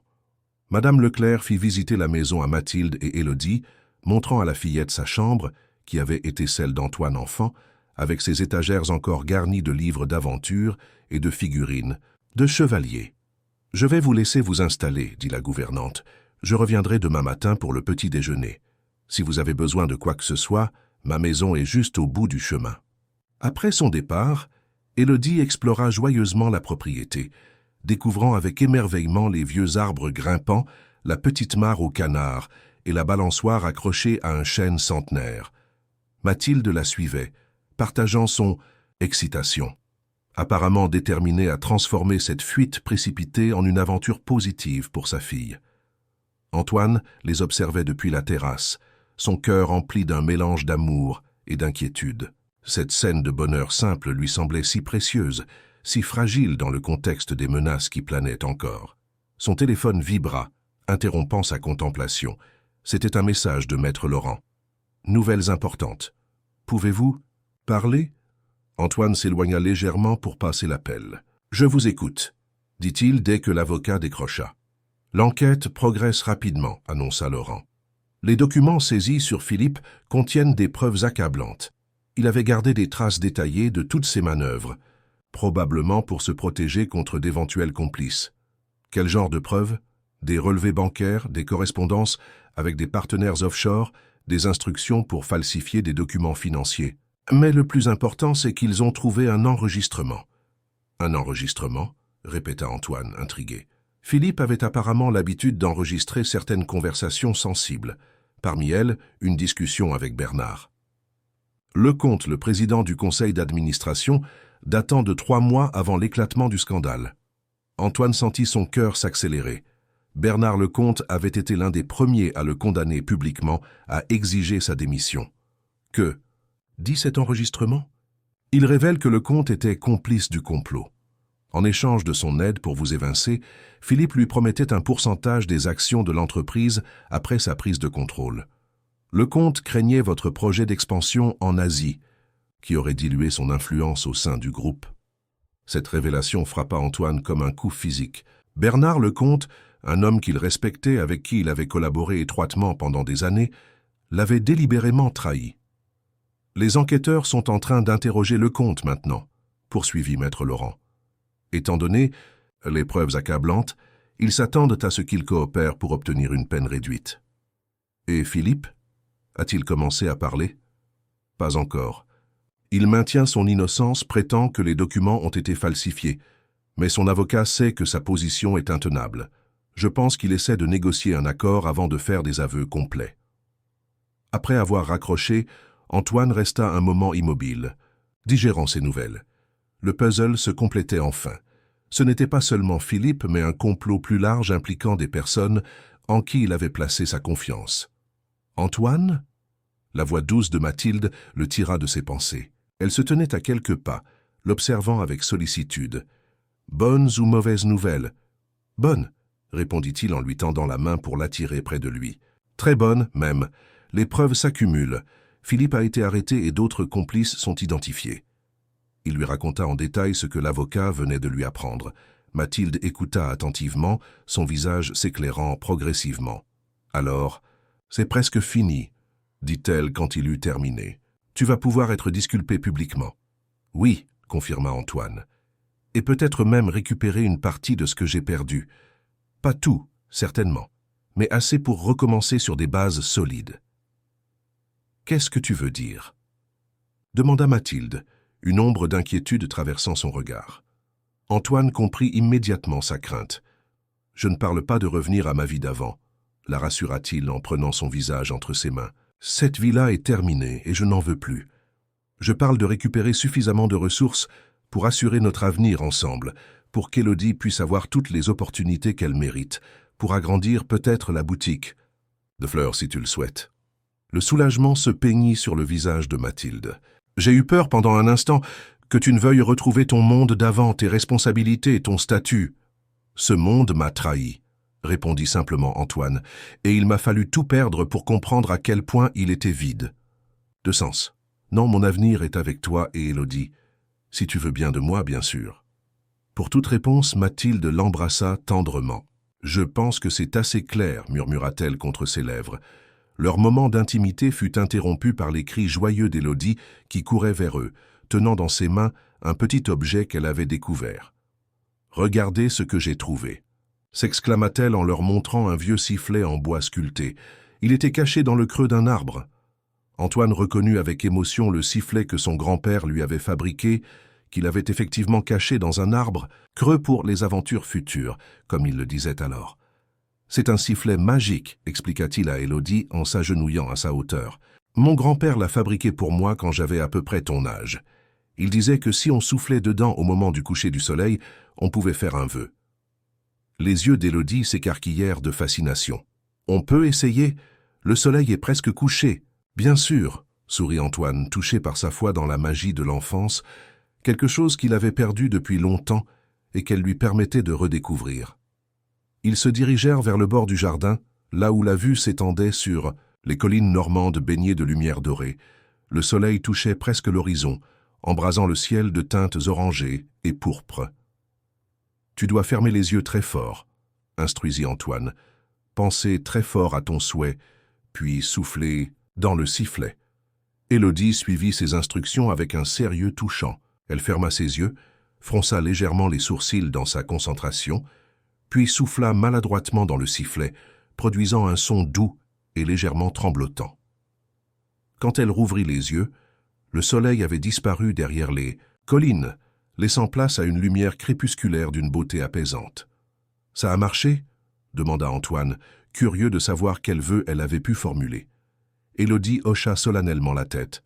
« On ne doit pas dire son vœu, sinon il ne se réalise pas. »« Tu as raison, » approuva-t-il, admirant sa sagesse enfantine. « C'est notre secret. » Plus tard, après un dîner chaleureux et une séance de lecture, où Antoine avait redécouvert avec plaisir les aventures du Petit Prince qu'il lisait à Élodie, Mathilde et lui se retrouvèrent seuls dans le salon, savourant un verre de calvados, c'est local devant la cheminée. « C'est étrange, » médita Antoine en contemplant les flammes dansantes. « Si on m'avait dit il y a 4 mois que je perdrais tout, ma fortune, ma réputation, ma famille, et que je me retrouverais ici avec toi, je l'aurais pris comme la pire des malédictions.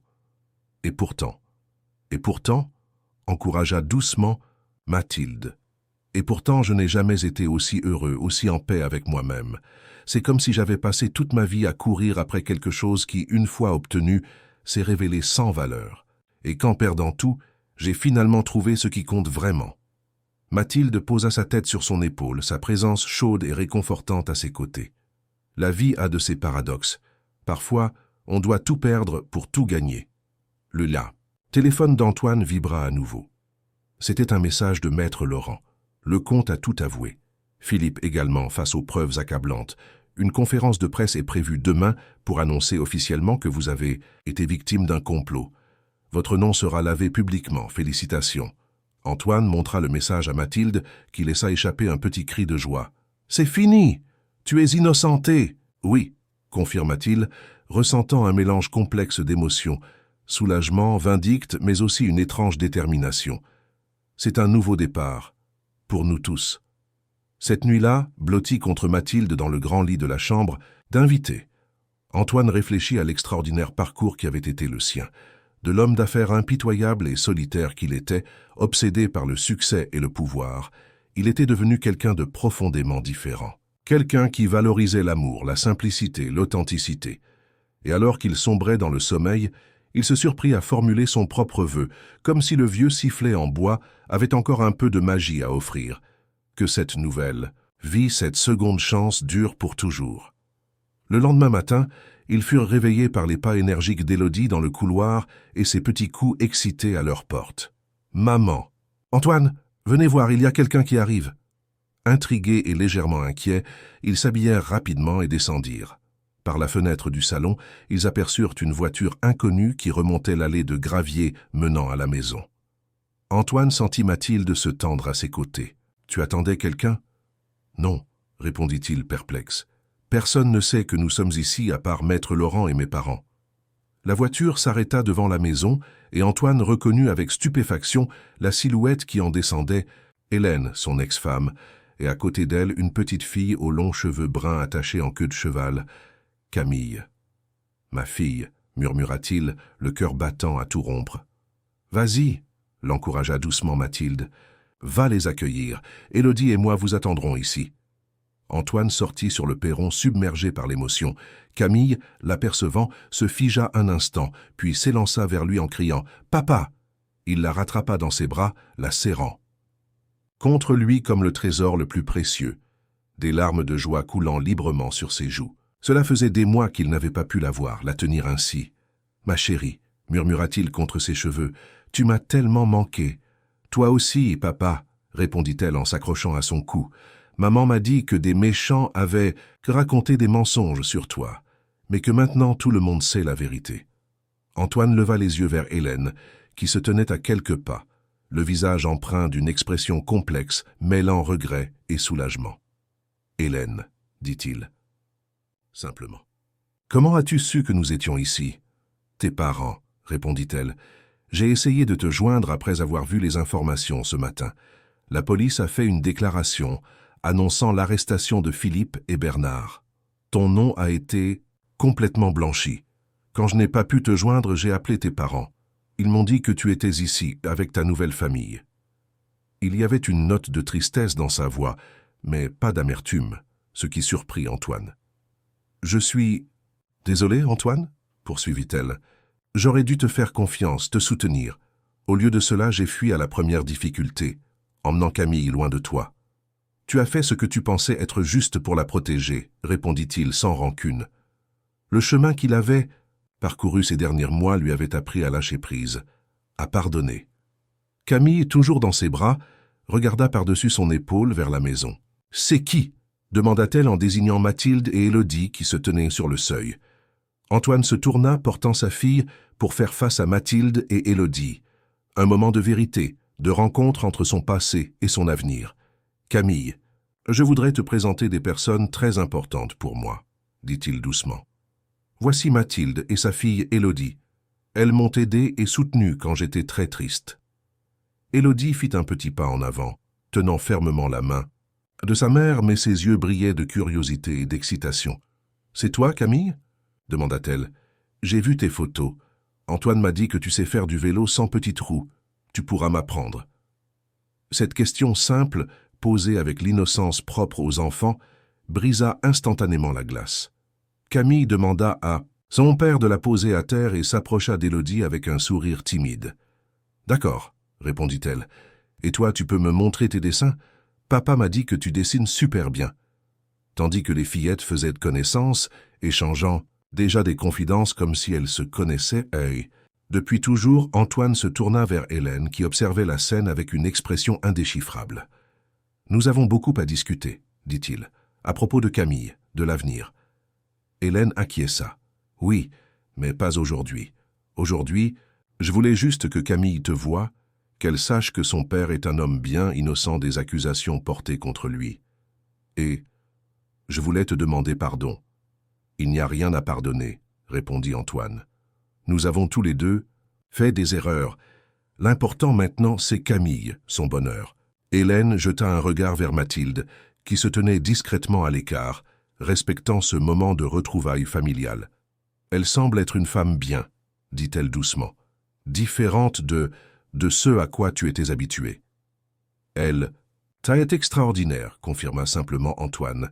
Elle m'a montré une autre façon de vivre, de voir le monde. Hélène hocha la tête, une acceptation silencieuse de cette nouvelle réalité. Je vais vous laisser profiter de cette journée en famille. Nous reviendrons chercher Camille demain, si cela te convient. Elle a tellement insisté pour rester avec toi. Bien sûr, accepta Antoine avec gratitude. Une journée entière. Avec sa fille, c'était plus qu'il n'avait osé espérer. Après le départ d'Hélène, Antoine rejoignit Mathilde sur la terrasse, où elle observait les deux fillettes qui jouaient déjà ensemble comme de vieilles amies, Élodie montrant fièrement à Camille le sifflet magique qu'elle avait découvert. « Elles s'entendent bien », remarqua Mathilde avec un sourire. « Oui », approuva Antoine en passant un bras autour de sa taille, « c'est presque magique. » Mathilde appuya sa tête contre son épaule. « Tu sais ce qu'Élodie m'a confié ce matin? Le vœu qu'elle a fait hier avec le sifflet? Je croyais qu'on ne devait pas révéler ses vœux. Elle a fait une exception parce qu'elle voulait savoir si son vœu pouvait se réaliser. »« Et quel était ce vœu ?» demanda Antoine, intrigué. « Elle a souhaité que tu puisses revoir ta fille et que nous puissions tous vivre ensemble comme une grande famille. » Antoine sentit son cœur se gonfler d'émotion. « Eh bien, on dirait que la première partie de son vœu s'est déjà réalisée. »« Et la seconde ?» demanda doucement Mathilde, une question implicite dans ses yeux. Antoine prit ses mains dans les siennes, son regard plongé dans le sien. « La seconde partie dépend en grande partie de toi. Mathilde, veux-tu m'épouser? Créer cette famille dont Élodie rêve, dont je rêve aussi ?» Les yeux de Mathilde s'emplirent de larmes de joie. « Oui, » répondit-elle simplement. « Oui, Antoine, je le veux plus que tout. » Leur baiser scella cette promesse, tandis que les rires des deux fillettes résonnaient dans le jardin, prélude harmonieux à leur vie future. La vérité avait finalement éclaté, les ombres s'étaient dissipées, et dans cette lumière nouvelle, Antoine voyait clairement le chemin devant lui, non pas un retour à son ancienne vie, mais la construction d'une nouvelle existence, fondée sur l'amour, l'authenticité et les vraies valeurs. Une vie où le succès se mesurerait non pas en chiffre d'affaires et en possession, mais en moments de bonheur partagé, en sourires échangés, en amour donné et reçu. Une renaissance, au sens le plus profond du terme. 6 mois s'étaient écoulés depuis les révélations qui avaient innocenté Antoine. Le printemps parisien déployait ses charmes, parant les jardins de couleurs vives et inondant les rues d'une lumière nouvelle, comme un écho à la renaissance qu'avait connue sa vie. Ce matin-là, Antoine se tenait devant le miroir de la chambre, ajustant sa cravate avec des gestes précis. Non pas une cravate de soie italienne hors de prix comme autrefois, mais un modèle simple et élégant, assorti à son costume bleu marine. Il n'était plus l'homme d'affaires impitoyable d'antan, mais il n'était pas non plus devenu un autre. Il avait simplement retrouvé une part essentielle de lui-même, celle qu'il avait perdue en gravissant les échelons du pouvoir. « Nerveux ?» demanda Mathilde en entrant dans la chambre, resplendissante dans sa robe couleur champagne. « Un peu », admit-il en se tournant vers elle. « C'est un grand jour, le plus beau », confirma-t-elle en s'approchant pour l'embrasser tendrement. Leur vie avait connu des changements majeurs durant ces 6 mois. Après que la vérité sur le complot eut éclaté, Antoine avait été complètement réhabilité. Philippe Marceau et Bernard Lecomte avaient été inculpés pour fraude, manipulation de marché et faux témoignages. D'autres complices avaient également été identifiés et poursuivis. Le conseil d'administration de Valmont & Associés, profondément remanié, avait proposé à Antoine de reprendre son poste de PDG.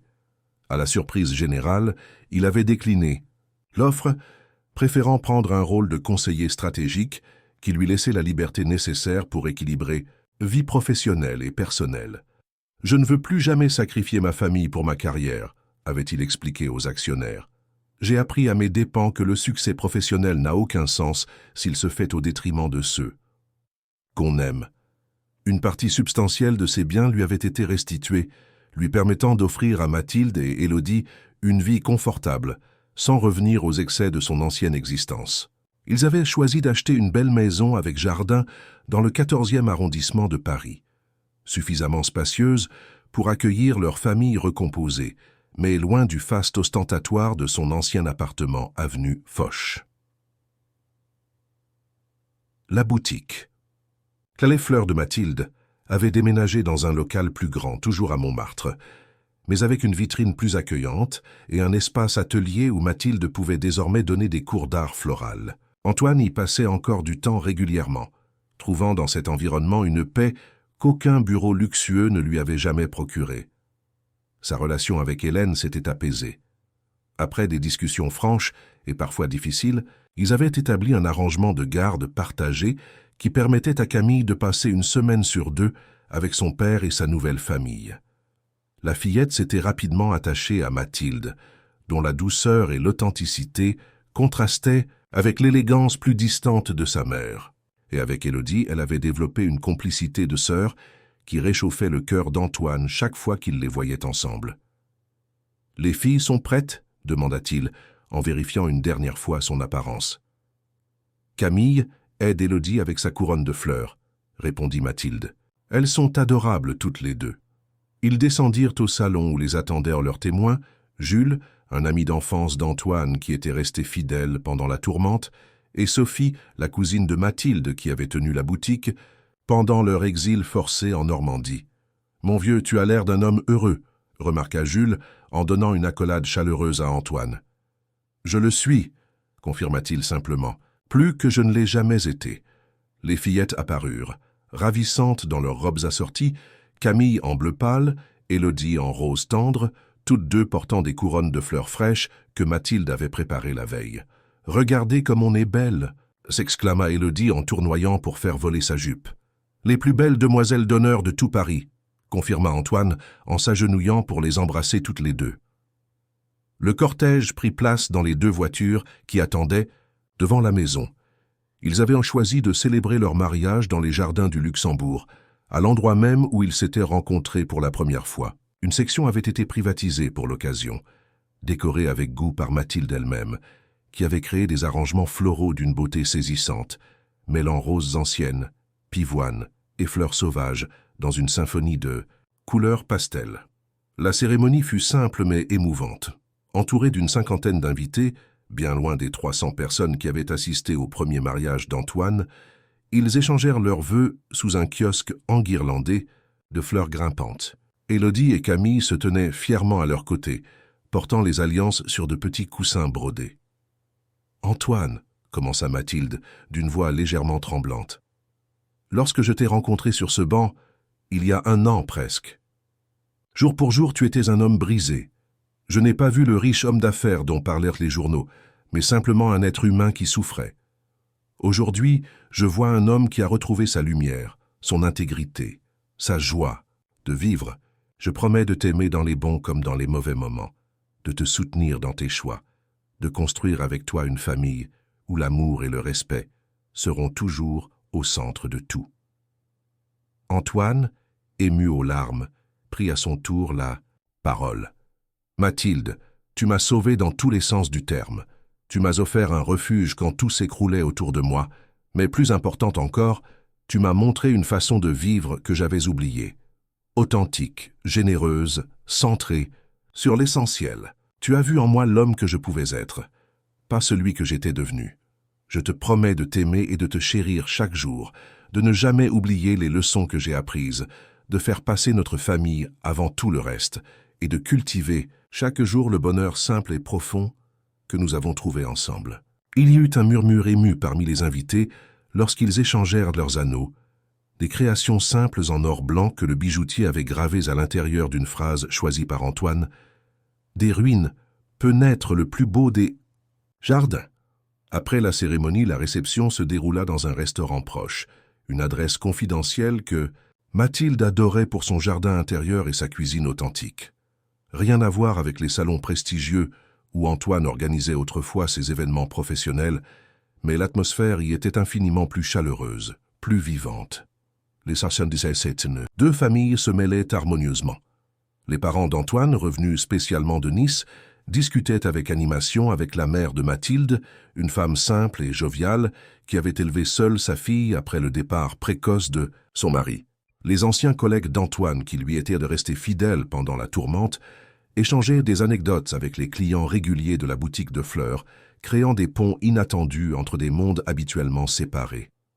Au moment du dessert, alors que le gâteau à 3 étages orné de fleurs comestibles était servi, Élodie se leva spontanément et demanda l'attention de tous en tapant sur son verre avec sa cuillère, comme elle l'avait vu faire dans les films. « J'ai quelque chose à dire », annonça-t-elle avec un sérieux touchant qui fit sourire l'assemblée. Mathilde lui fit signe d'y aller, attendrie par l'initiative de sa fille. « Avant, c'était juste maman et moi », commença Élodie avec la franchise désarmante des enfants. « C'était bien, mais parfois c'était un peu triste aussi. Et puis un jour, maman était occupée à la boutique et moi je suis allé me promener dans le parc. » Elle raconta à sa façon la rencontre avec Antoine, comment elle l'avait trouvé tout triste sur un banc, comment elle lui avait montré ses dessins pour lui remonter le moral, et comment elle avait convaincu sa mère de l'inviter pour un chocolat chaud.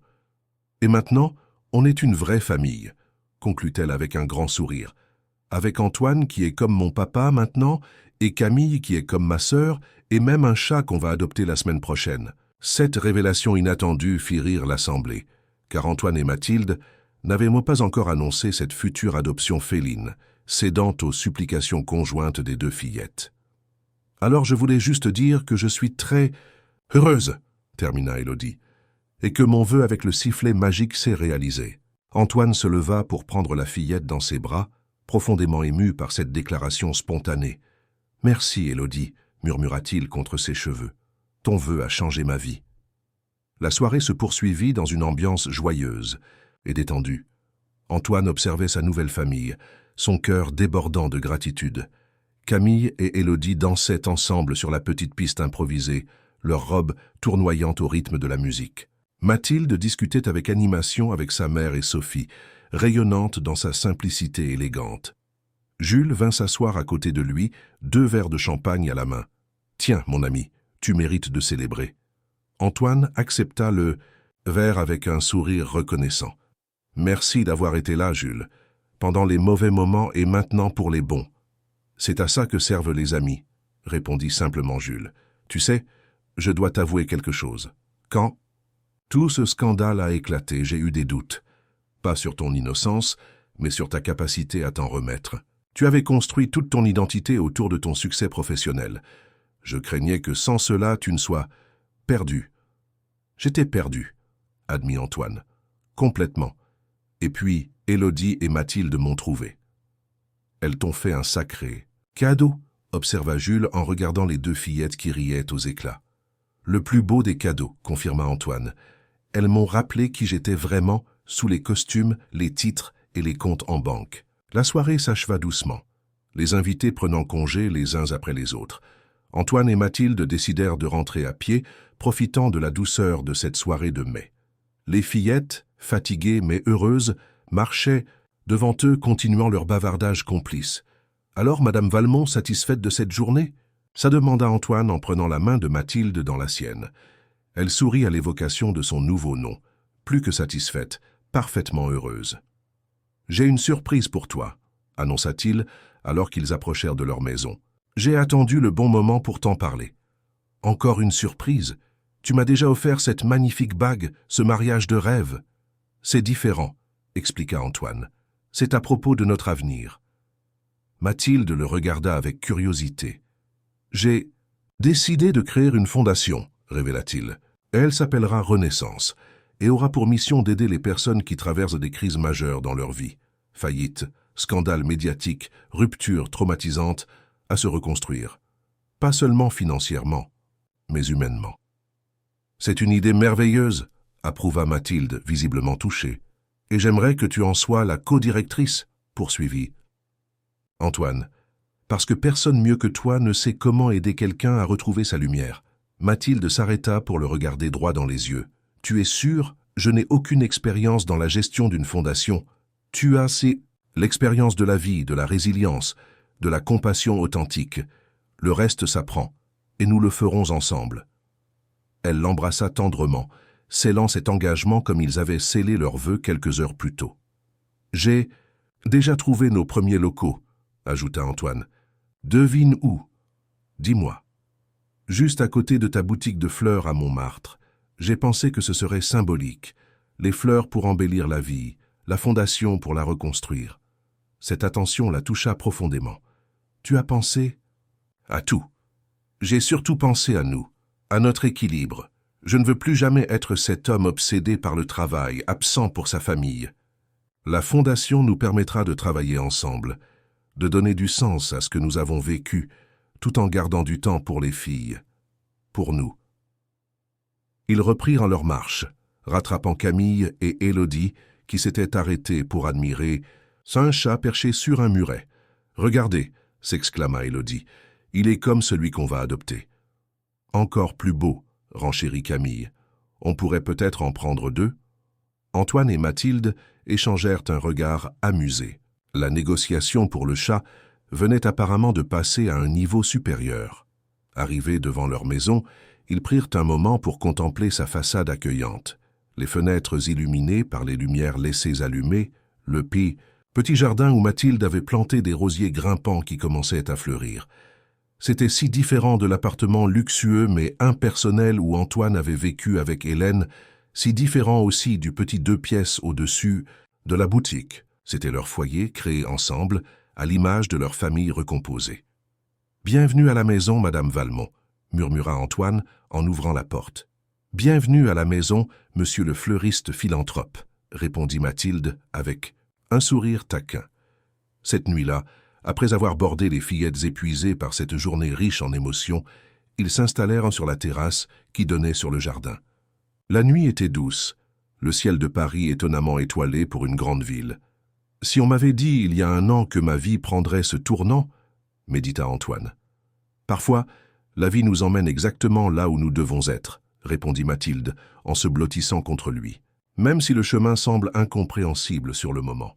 Tu as toujours cette sagesse qui me fascine, » admira Antoine. « Cette capacité à voir le sens caché des choses. »« Ce n'est pas de la sagesse, » corrigea-t-elle doucement. « C'est de la foi. La foi que même dans les moments les plus sombres, une lumière attend quelque part, il suffit d'être prêt à la voir. » Antoine repensa au banc du jardin du Luxembourg, à l'homme désespéré qu'il était alors, contemplant les ruines de sa vie. Et puis à cette petite fille aux tresses châtaines et au manteau rouge vif qui s'était assise à côté de lui, brisant sa solitude avec une question simple. « Pourquoi vous pleurez, monsieur ?»« Tu sais, » dit-il en caressant doucement les cheveux de Mathilde, « je crois que c'est la leçon la plus importante que j'ai apprise dans toute cette histoire. Le vrai bonheur ne se trouve pas dans la réussite extérieure, les possessions, le pouvoir. Il se trouve dans ces moments simples, partagés avec ceux qu'on aime, dans un dessin d'enfant offert avec sincérité, dans un bouquet composé avec amour, dans un regard qui dit « Je te vois vraiment ». « Exactement », approuva Mathilde. « La vie n'est pas dans les grands événements, les succès éclatants ou les drames retentissants. Elle est dans ces petits moments qui, mis bout à bout, créent une existence pleine de sens. » Ils restèrent ainsi enlacés sous les étoiles, savourant la paix de ce moment parfait, conscients de la chance qu'ils avaient de s'être trouvés, de s'être choisis, d'avoir construit ensemble, à partir des décombres d'une vie brisée, quelque chose de nouveau, d'authentique et de profondément heureux. Et dans la chambre qu'elle partageait cette nuit-là, Élodie murmura à Camille, juste avant de s'endormir. « Tu vois, les sifflets magiques, ça marche vraiment. Il suffit d'y croire très fort. »